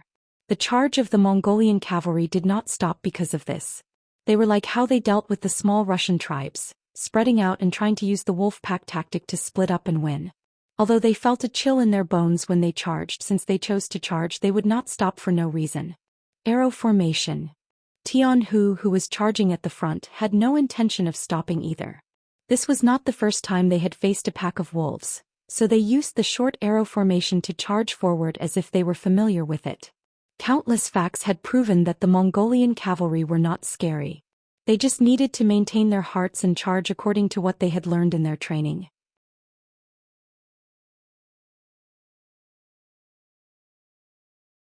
Chapter 1383. This was one of the important instructions Yang Chendong gave to the army. When they faced a strong enemy, they were not to be easily moved by them. They would fight their own battles and they would fight their own battles. They were not to change because of the enemy. If that happened, they would be giving up on their advantage and letting the enemy take advantage of them. In truth, this was often the treasure that decided the outcome of a battle between powerful players. When a weak player ran into a strong player, their rhythm would usually be messed up. In fact, to protect their lives, they would have no choice but to adapt to the enemy's fighting style. In the end, they would only have the strength to fight back and would not be able to attack at all. How could they not lose? On the other hand, if they fought in the style they were most familiar with, even though there was a high chance that they would lose, they could at least threaten the enemy. If they were lucky, it was not impossible for them to heavily injure the enemy and turn defeat into victory. As the strongest army among cold weapons and the world's best cavalier army that had just been expanded into an army, Commander Tian Hu would often use Yang Chendong's words to teach his soldiers. Along with the fact that they were stronger than the enemy to begin with and the morale they gained after winning, the moment both sides clashed, Akmu was shocked to find that he was about to lose. In terms of strength, the 5-star army waited patiently, and the Mongolian cavaliers who were attacking could not compare to them. In terms of weapons, the soldiers of the world's best cavalier army were all equipped with divine sabers, and their advantage was clear. As long as the enemy dared to fight against them head-on, they would be cut in half after 3 slashes, and they would not be able to continue fighting. In terms of morale, the Mongolian cavaliers had just suffered a great defeat, and all the soldiers were like birds that were startled by the twang of a bow. On the other hand, the 5-star army had just obtained a great victory and everyone's confidence was high. This made them even more decisive when they attacked, and the gap between them and the enemy increased by a large margin. When comparing them, the difference in strength was obvious. It could be said that before the battle even started, the victor had already been decided. A tiger had entered a pack of wolves, and it was not just one tiger, but a tiger that had more people than a pack of wolves. The pressure it brought to the Mongolian cavaliers could be easily seen. After fighting for around 15 minutes, Akmu was shocked to find that he could not even use half of the strength he had before. The number of casualties continued to increase, especially as the number of times they clashed increased. Many of the sabers in the Mongolian cavaliers' hands were cut in half, and they were at a disadvantage in terms of weapons. The speed at which they lost became even faster. Protect the general and open up a bloody path. Around a dozen of his remaining personal guards protected Akim. When they saw that the Mongolian cavaliers were about to leave, these personal guards shouted in unison and gathered together to charge out of the corner surrounded by the 5-star army. "Let me do it." A warhorse suddenly rushed out from Yang Chendong's side. Needless to say, that tall figure and that deafening voice belonged to none other than Beta Persei. Speaking of which, Beta Persei also had the courage of 1,000 men. He had been by Yang Chendong's side for many years and could receive pointers at any time. When it came to individual combat power, even in the 5-star army, there were few who could match him. Usually he had to protect the safety of the sixth young master, so he did not have many chances to go to the battlefield. Now that the situation was set, he was itching to fight. When he saw that there were a dozen enemy cavaliers who wanted to escape, he did not hold back and immediately rode his horse away. The dozen Mongolian cavaliers were unusually fierce as they protected Akim and destroyed the path that the five-star army had blocked. They formed a large force and charged out of the battlefield. To be able to become Akim's personal guards, their skills were naturally not bad. Although they did not create the 18 shadow guards or the 12 protectors, they were all strong men who could fight against 10 or even dozens of people.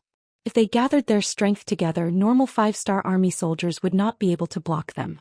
This could be seen from the fact that they had only lost 4 people even though they had injured more than a dozen 5-star army cavaliers along the way. And just when they had already charged through a few blockade lines and were about to break out of the encirclement and escape, a war horse and a tall figure blocked their path. Without any warning, the person rushed in front of them and raised his saber to slash down. Waves of great force crashed into the sabers of the Mongolian personal guards, and a great pressure came from their arms. Cling cling clang clang clang clang clang clang. It was as if he had entered a realm where no one could stop him. Block block chop lift sweep press. All sorts of attacks were displayed by young heir on horseback. His movements were quick and steady, and he suppressed the Mongolian cavaliers who seemed to be unstoppable a moment ago to the point that they were forced to retreat. Fall. The saber slashed down fiercely and hit the chest of a Mongolian cavalier. The great force caused the cavalier's saber to break, and the blade was also wedged into the cavalier's sternum. The cavalier fell off his horse. Get down from your horses. Once the saber was pulled out from the chest of a Mongolian cavalier, it was raised and flicked, and it hit another Mongolian cavalier who was charging at him. After the saber sliced through the cavalier's arm, another Mongolian cavalier cried out in pain and fell off his horse. Get down, all of you. The man and horse quickly weaved through the Mongolian cavaliers. His saber was like a nimble snake, and the Mongolian cavaliers around him were either cut down, flicked, or pressed down from their horses. No one was able to withstand a single blow from him. Sixth young master, second brother's strength has increased again. When the captain of the first team, Xiao saw this scene, he could not help but sigh in amazement. At the same time, he was eager to give it a try. Even though he could not compare to Beta Persei's position in Yang Qindong's eyes, because he was close to him, he had received a lot of pointers. He really wanted to go up and see how strong he was. Beta Persei is a person who is willing to work hard. Let's see, these people might not be enough for him to kill alone. Yang Qindong's gaze was like a torch, and he spoke with the gaze of a grandmaster. As the saying went, once an expert made a move, the truth would be revealed. Even though Beta Persei's strength was much weaker than his, normal Mongolian cavaliers could no longer stop him. Since Yang Qindong had said this, Xiao could only suppress the thought of going up to help Beta Persei. Then he stared at the battlefield with his eyes wide open. He wanted to learn how Beta Persei fought. Many times watching a battle between experts was also an experience of enlightenment, and it was also a rare opportunity. In the battlefield, Beta Persei killed more than 10 Mongolian cavaliers in a short period of time, and finally faced off against General Akhmu. As the great general of Siberia, Khan Hurahin, Akhmu did not rely on flattery to get to his position. He was a person with real instincts. Before he met the 5-star army. It should be said that before he fell into the trap tonight, Akhmu was very arrogant. In his eyes, the Han people were as weak as sheep. They were not even as weak as the Russians who dared to resist them from time to time. Since the 5-star army was mainly made up of Han people, there was no such thing as being strong or powerful. As long as he arrived with the army, one charge would be enough to scare the opponent. Then it would be the autumn wind sweeping away the fallen leaves, and the pursuit of the enemy would be a great victory. It was precisely because he thought that everything was too simple and too easy. When he found out that he was surrounded, Akhmu was shocked. He finally knew that the Han people he faced this time were different from the Han people in the past. They had some ability. However, this ability was nothing more than relying on schemes and trickery to win. If it was face to face, blade to blade, he was confident that he would be able to beat the crap out of these Han people. As a result, there was the scene of him leading the army to counterattack. Then the confidence in his heart was thrown away one by one. What did they mean that he accidentally fell into a trap? What did they mean that the Han people were weak and easy to bully?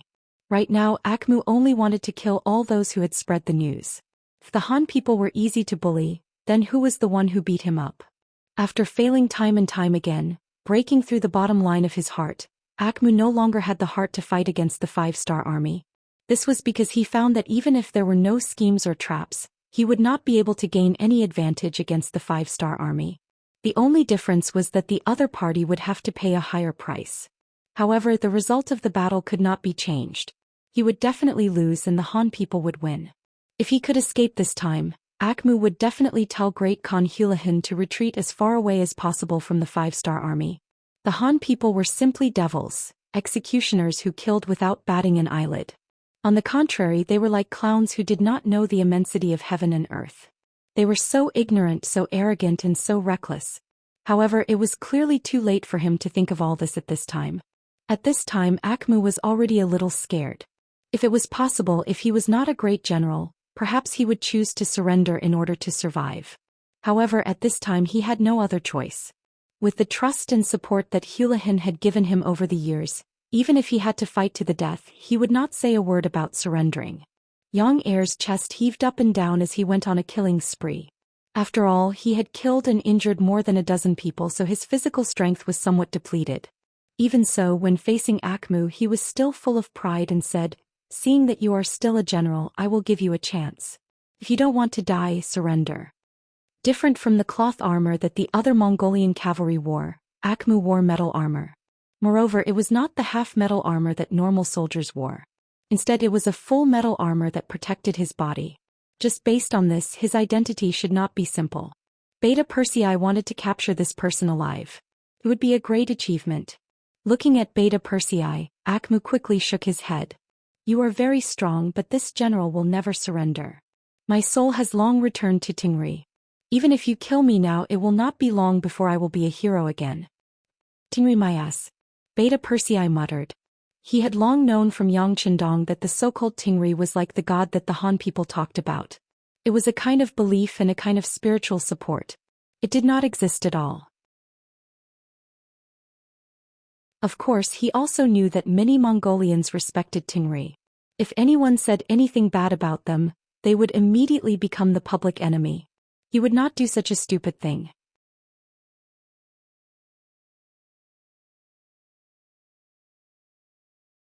Chapter 1384. Beta Persei's eyes became brighter as he cursed Akmu's ignorance in his heart. "Since he won't surrender, then I'll just kill him. I hope he's not too weak so I can fight to my heart's content." Slowly raising his sword and arm, Beta Persei assumed a posture of a life-and-death battle. Similarly, Akmu also raised his saber and raised it high up in the air. When their eyes met, the word "kill" came out of their mouths almost at the same time. Then the warhorses under both sides let out a neigh, and the two men quickly approached each other. One was the great general of the Siberian Mongol cavalry. He held a high position, was unusually brave and had experienced hundreds of battles. The other was the leader of the 5-star army. He was a close subordinate of Xianxia's leader, Yang Chendong. He had extraordinary strength and the power of his sword was mighty. The so-called strongest of the strongest referred to them.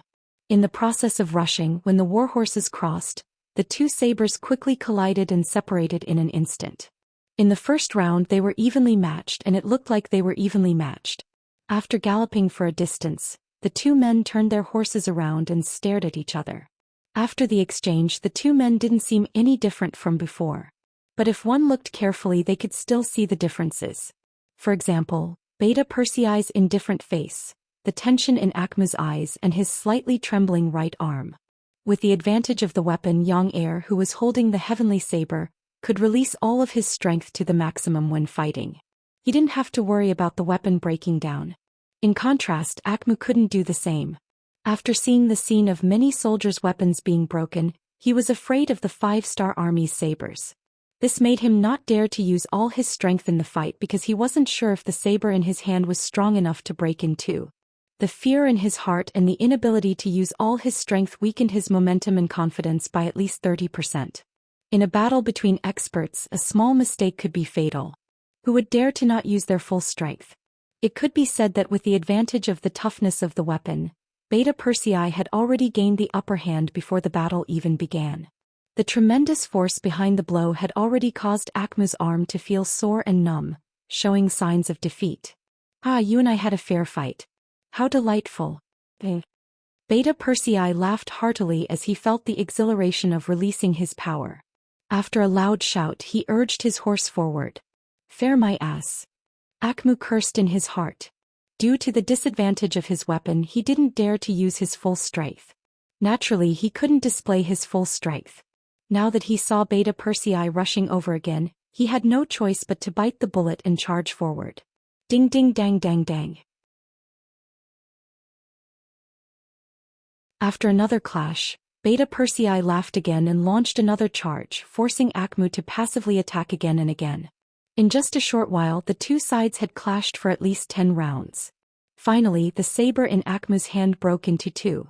Although the quality of the weapon in his hand was extraordinary as a supreme general, there was still a huge gap between his weapon and Xianxia's more mature forging skills. It was already very difficult for him to hold on until now. Not only that, because he didn't dare to use his full strength, Akmu had been enduring the tremendous force from Beta Persei on his wrist. At this time his right arm had become red and swollen, and it was difficult for him to even lift the saber. "Hey, why did your saber break by itself? Are you afraid of your grandfather? Well, if that's the case, why don't you surrender? You seem to have some ability. If you surrender, your grandfather will spare your life. How about it?" Beta Persei seemed to have just noticed the other party's broken saber and said jokingly. Akmu's face was flushed red. He was furious and infuriated. After so many years of fighting, this was the first time he heard that a saber could be afraid of people. Knowing that Beta Persei was humiliating him, Akmu glared at him and said, "If you want to fight, then fight. You're a vile person with a sharp tongue. You're courting death." Seeing that Akmu still had no intention of surrendering, Beta Persei was also enraged. After a roar, he urged his horse to charge again. This time he wouldn't hold back and vowed to cut down his opponent. Beta Persei wasn't worried about whether or not he could kill Akmu. Since the young master didn't say anything to stop him, it wouldn't be a problem to kill this person. Since that was the case, he didn't have any worries and just focused on fighting with all his might. Akmu held half of the saber in his hand and his expression was ugly. But he didn't have the slightest intention of surrendering. A general had died in 100 battles. Since he had won the war, he had to be prepared to die. He only hated himself for being careless this time. Not only did he not have long to live, but he also implicated nearly 10,000 soldiers to die here. In the end, he still failed to live up to the Khan's trust. Akmu, who already had the intention to die, didn't have any more worries. The worst outcome was nothing more than death. How could a person who wasn't even afraid of death be afraid of Beta Persei's saber? Akmu, who was holding half of the saber in his hand, charged forward without any intention of dodging. He launched the last attack of his life. Beta Persei finally felt that something was wrong. As the distance between the two sides got closer and closer, the other party didn't have the slightest intention of dodging. There was only an indomitable momentum and an attitude of mutual destruction. Beta Persei, who didn't want to die with Akmu, had no choice but to change the direction of his saber midway. The saber also changed from a slash to a sweep and fiercely slapped Akmu's body. The powerful saber slapped Akmu's chest and he immediately spat out a mouthful of blood. Even a tree branch could exert a great amount of power, let alone a saber. Blood gushed out of Akmu's mouth as he was struck. Akmu forcefully gathered his strength and swept his saber across Xianxia's black armor, leaving a mark on it. But it was only a shallow mark. The attack range of the broken saber was limited, which allowed Beta Persei to escape. After noticing the saber mark on the armor, Beta Persei first took a deep breath. He didn't dare to imagine what the result would be if the other party didn't use a broken saber, but a whole saber. In other words, he was almost injured by the other party. If he wanted to kill his own people, he had to kill them first. Beta Persei would not allow a defeated general to threaten him. After shouting angrily, he raised his saber and slashed back. This slash used almost 90% of his strength. Akmu, who had just swung his saber and used up all his strength, had a regretful expression on his face. He was so close to beheading the general of the 5-star army. Just as he was feeling regretful, he felt a cold wind coming from above his head.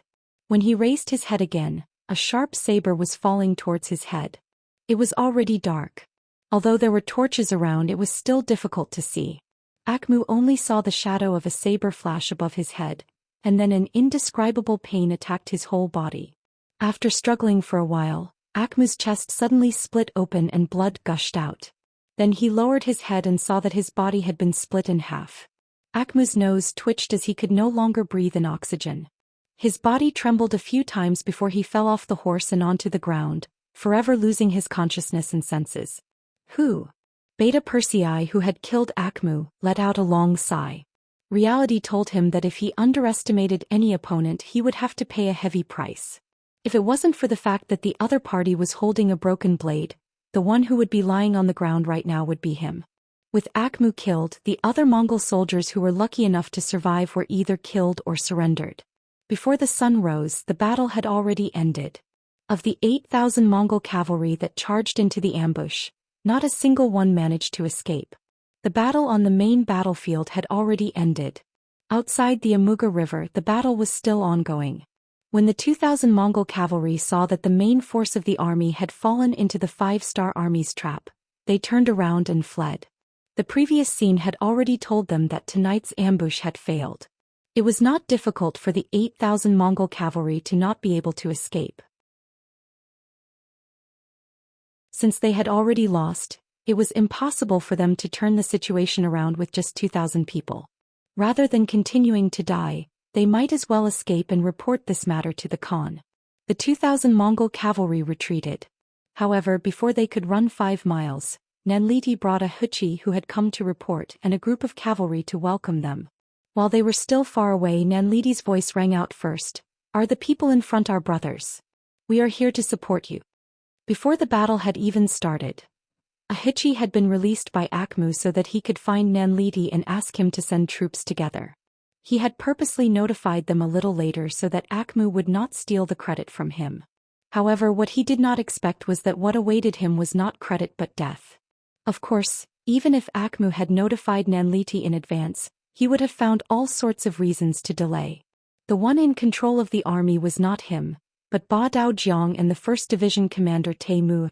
They led 4,000 troops and waited here for the chance to deal the final blow to the Mongol cavalry. When the flames in the camp soared into the sky, the 4,000 cavalry finally moved. They galloped all the way and killed any fish that fell into the net. The 2,000 Mongol cavalry that had escaped were unfortunately stopped by them. After losing contact with their commander, the 2,000 Mongol cavalry were defeated by a wave of 5-star army. The cavalry fled in all directions and rushed into the surrounding forest. With Tian Yi and Lin Duo, even 40,000 cavalrymen would not be able to surround the entire area, let alone 4,000 cavalrymen. Ba Daojiang and Teimu could only watch as the scattered Mongolian soldiers escaped. They focused their attention on the main force of the Mongolian cavalry. Compared to the main battlefield, the battle on this side of the battlefield had already ended a step earlier. The final tally was that they had captured and killed around 1,600 cavalry. This meant that at least 400 Mongol cavalry had escaped during the night. When they reported this to Yang Chendong, he was not surprised. He only said, "The army should use the time to clean up the battlefield and rest. Tomorrow afternoon we will set off for Arching."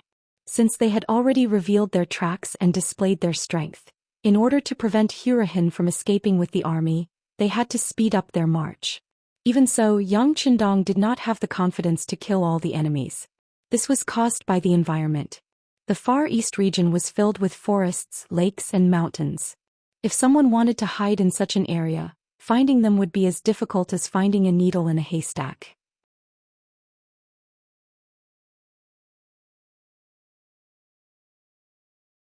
Chapter 1385. Arching City. 3 days later, when Khagan Hulahin was still waiting for good news from General Akmu, an unexpected piece of news was delivered to him. When the cavalry who had escaped from the front lines knelt down in front of him and described the situation at the front lines, Hulahin felt the sky darken and he almost fainted. Akmu had actually been defeated. Not only that, but his own life and death were unknown. Of the 10,000 Mongolian cavalry under him, less than 400 had returned. This result was completely out of Hulahin's expectations. Since the 5-star army only had 10,000 people, even if they could not win, they should be able to retreat safely. They were the Mongolian cavalry, a race that had grown up on horseback. Compared to the Hans who were not good at riding, they had a natural advantage. In fact, many times on the battlefield they looked down on their Hans opponents. Hulahin fainted. His subordinates tried to save him, pinching his philtrum and splashing cold water on him, before finally waking him up. After waking up, Hulahin first accepted the fact that they had lost, but he still did not believe that Akhmu would be fine. He was very clear about Akhmu's abilities, and ordinary people would not be able to catch him. Furthermore, he had a large army, so he believed that he would definitely be able to break out of the encirclement. Just as Hulahin regained his composure, Belinsky walked in from outside the door. He first bowed to Hulahin and then asked with concern, "I heard that the Great Khan is not feeling well. I have already found the best doctor in the city. They are waiting outside the residence and can examine the Great Khan at any time." "No need, this Khan's body is very good." Hulahin waved his hand. He did not trust the Han's doctors, not to mention that he was not sick. He had only fainted because he was too anxious. However, no matter what, Belinsky had good intentions. This time they were able to take down Arching City because of him. A look of hesitation flashed across Hulahin's face, but he quickly said with determination, "Let me tell you something. General Akhmu fell into the Han's trap and lost the battle." What? Belinsky's expression changed when he heard this. He was indeed unaware of this news. After all, news of Akhmu's death had only just reached the city. This news caused Belinsky's expression to change drastically. At the same time he asked suspiciously, "Great Khan, is this true? Was this news personally sent by General Akhmu? But where is the general now?" "The news didn't come from Akhmu. It came from the cavalry he brought with him. Don't worry, this news is reliable. The battle is definitely won. As for Akhmu's whereabouts, even I don't know." While shaking his head, Hulahin angrily slammed the table and said, "The 5-star army has gone too far. They actually dared to set a trap for me. They are truly despicable. This enmity must be avenged." Hulahin did have a reason to be angry. No one would be in a good mood after being taught a lesson by someone they had always looked down on. But why didn't he think about it? If he hadn't targeted the Far Eastern Army first, how could the 5-star army find trouble with them so quickly? Hulahin was still sulking. Belinsky indeed wouldn't. Although he was a merchant, it was because of this that he placed benefits and safety more than anyone else. The Mongol cavalry was known as a race on horseback. They had always been the ones to kill. When had they ever been killed or lost a battle? At the very least, from what he knew, when the Russian tribes faced the Mongol cavalry, they had mostly lost. The 5-star army was actually so powerful that they could defeat the elite Mongol cavalry.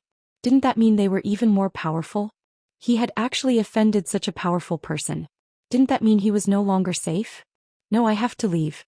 I have to leave the 5-star army."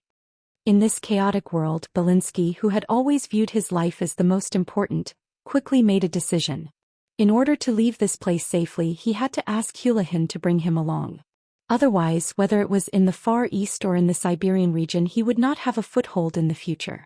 Belinsky, who had made up his mind, looked at Hulahin and organized his words before saying, "Great Khan, the 5-star army is so powerful. We shouldn't fight them head-on." What?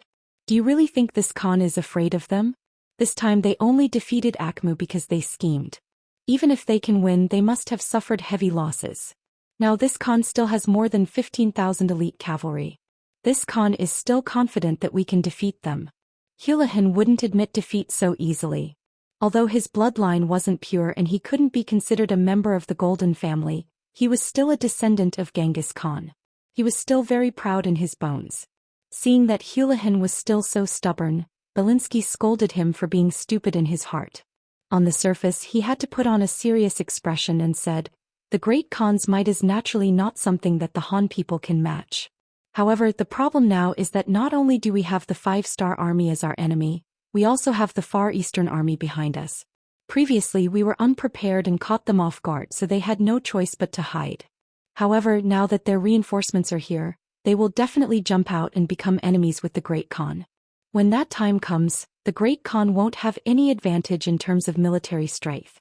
Even if we can win in the end, the Great Khan's strength will also be heavily injured. In that case, if other forces enter this place, what will we use to defend against them? This.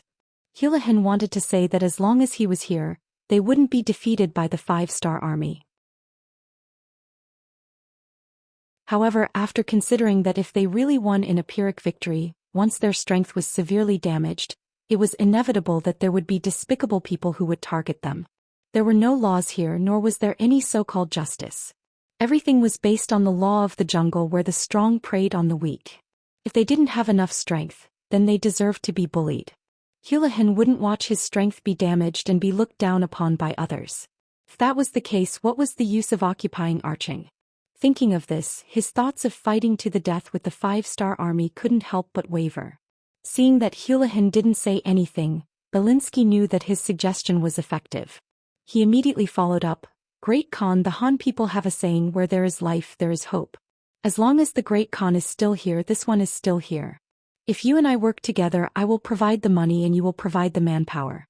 The Han people also have a saying, it's never too late for a gentleman to take revenge. Today the 5-star army made us suffer. Let's remember this first. We will get our revenge sooner or later." As Belinsky consoled him, he also repeated his own importance. In the end, he was telling Houlihan that he was very important and that he had to bring him along when he left. Houlihan, who didn't think too much, didn't know what Belinsky was thinking. He was only considering whether Belinsky's words were correct. Just like how Belinsky valued his own life, Belinsky naturally didn't want to die. Not only that, he also valued his own strength. Since he was young, he had seen too many unfair things. He also respected the truth, which was that the one with the biggest fist was the absolute truth. As long as you had enough strength, you could set the rules. On the other hand, if you were weak, even if what you said was correct, no one would listen to you. He thought about how he wasn't the only armed force in Siberia, and he wasn't even the only Great Khan. If his strength was weakened too much, he was afraid that he wouldn't even have a place to stay when he returned this time. Since he wasn't confident that he could win and there wouldn't be enough benefits even if he won, why would he fight this battle? Instead of taking the risk, it was better to retreat first. Just like what Belinsky said, he should preserve his strength first. Revenge could wait until he was stronger, right? Okay. After thinking it through, Houlihan slapped his thigh and said, "You're right, we don't have to fight to the death with the 5-star army. Since that's the case, why don't we retreat first? How about this? This Khan will immediately order the army to prepare to leave. When the time comes, we won't leave anything behind for the 5-star army. This Khan wants to leave them a mess and give them a headache." Belinsky heaved a sigh of relief when Houlihan finally thought it through. However, when he heard that Houlihan wanted to openly retreat, he stopped him and said, "Great Khan, you can't do that. If we leave now, we will definitely leak the news. What if the 5-star army and the Far Eastern army join forces and chase after us? What do you think we should do?" Arhan didn't think about this problem and was a bit stunned when he was asked this. If we leave, then we leave. In the past, when we retreated from a place, it was always like this. With a big order, the army would move out and grab everything that they could see and use. Why did they have to do something so complicated this time? Arhan was confused, so Belinsky knew that he had to explain some things to him. "Great Khan, the current situation is like this. We just lost to the 5-star army. Once the news leaks out, the morale of the army will definitely fall. If the hidden Far Eastern army also knows about this, they will take advantage of the situation and come out. What can we do? If they join forces with the 5-star army and attack us from two sides, even if we can leave, we will have to pay a price. Even if we leave, we can only leave quietly. Before we leave, we can also remove some unstable factors in the army." Unstable factors. Houlihan didn't understand what the other party was talking about.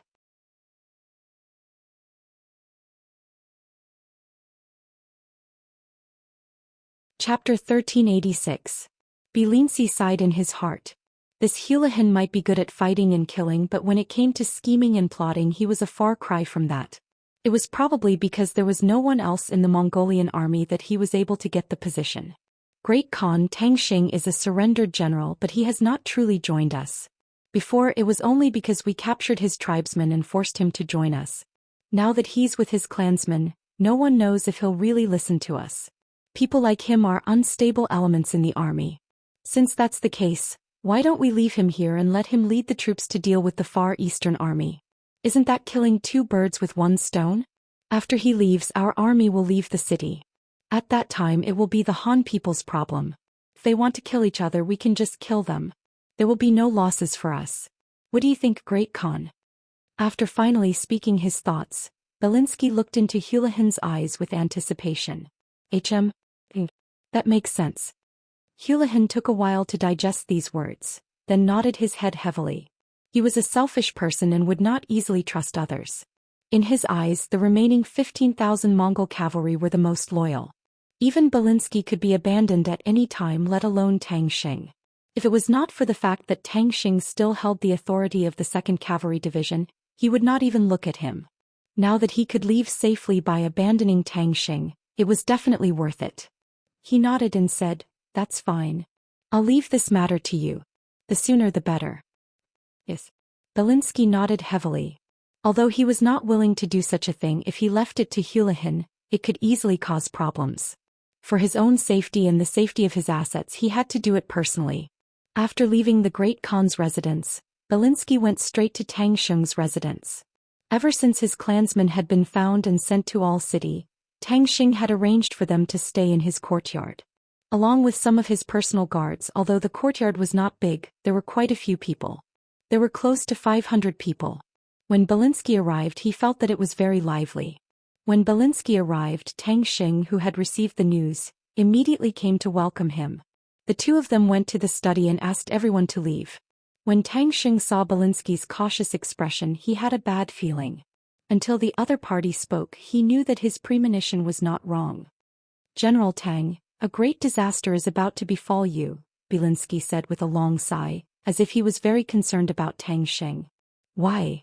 Tang Xing was so shocked that he stood up from his chair with a look of horror on his face. Ever since he rebelled against the Far Eastern army, Tang Xing hadn't had a good night's sleep. As a traitor, especially before his old master was killed, he needed to be on guard against revenge and all kinds of methods that could be used against him. Especially in the past few days, the entire All City had been in chaos. The people living here, whether it was their personal safety or their property, were greatly threatened. Facing the Mongol cavalry who only knew how to plunder and didn't know how to manage and produce, the people were already complaining and dissatisfied. Sometimes, even he would feel angry when he saw the Mongol cavalry's actions. They were simply a group of bandits who didn't talk reason and only did things based on their emotions. They didn't care about the people's feelings at all. However, because they had cavalry swords in their hands that could kill, the people didn't dare to say anything. Because of this, many people vented their anger on him. Even though he also held a certain amount of military power, the people weren't bold enough to attack his residence, and no one dared to truly make a move against him. However, when he walked on the streets, he could still feel the unconcealed anger of the people when they looked at him with gazes. He had offended the Far Eastern army, offended the people in the city, and the 5-star army had sent reinforcements. It would be strange if Tang Xing was in a good mood. As a result, there were many times when he began to doubt whether his actions back then were right or wrong. For the sake of his less than 200 clansmen, he had betrayed the interests of tens of thousands of Far East soldiers and hundreds of thousands of people. Did he do something wrong? While he was reflecting on himself, Tang Xing was also very afraid of death. He was afraid that some people who couldn't touch the Mongol cavalry would target him. Therefore, when he went out, he doubled the number of guards. Even when he slept at home, he arranged many guards outside to protect him. However, even so, he was still unable to sleep until dawn. Often, the slightest movement would wake him up. Now that Belinsky had come and said that he was in trouble, how could he not be afraid?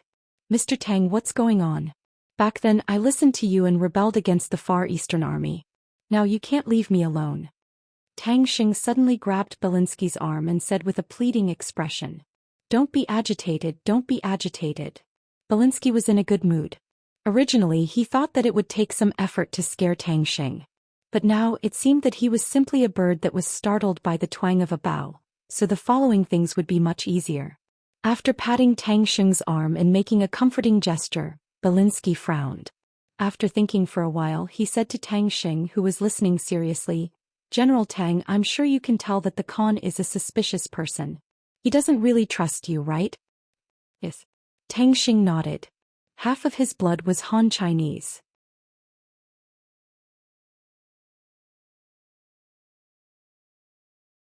But in order to make sure that the other party didn't do nothing, he continued to promise, "That's good. If that's the case, no one will be able to slander the general. That's right, the general only needs to lead the troops. I will ask the Khan to send troops to help you. When the time comes, we will deal with the Far Eastern Army and have done a great service. I hope the general won't forget my contribution." Of course. Tang Xing was relieved when he heard that the Mongolian cavalry would help him. He had hidden many spies in the Far Eastern Army. Those people were like him, not pure Han people. They wouldn't be loyal to the Far Eastern Army. With these spies and the help of the 2nd Cavalry Division and the Mongolian soldiers, it wouldn't be difficult to deal with the Far Eastern Army that had already been discovered.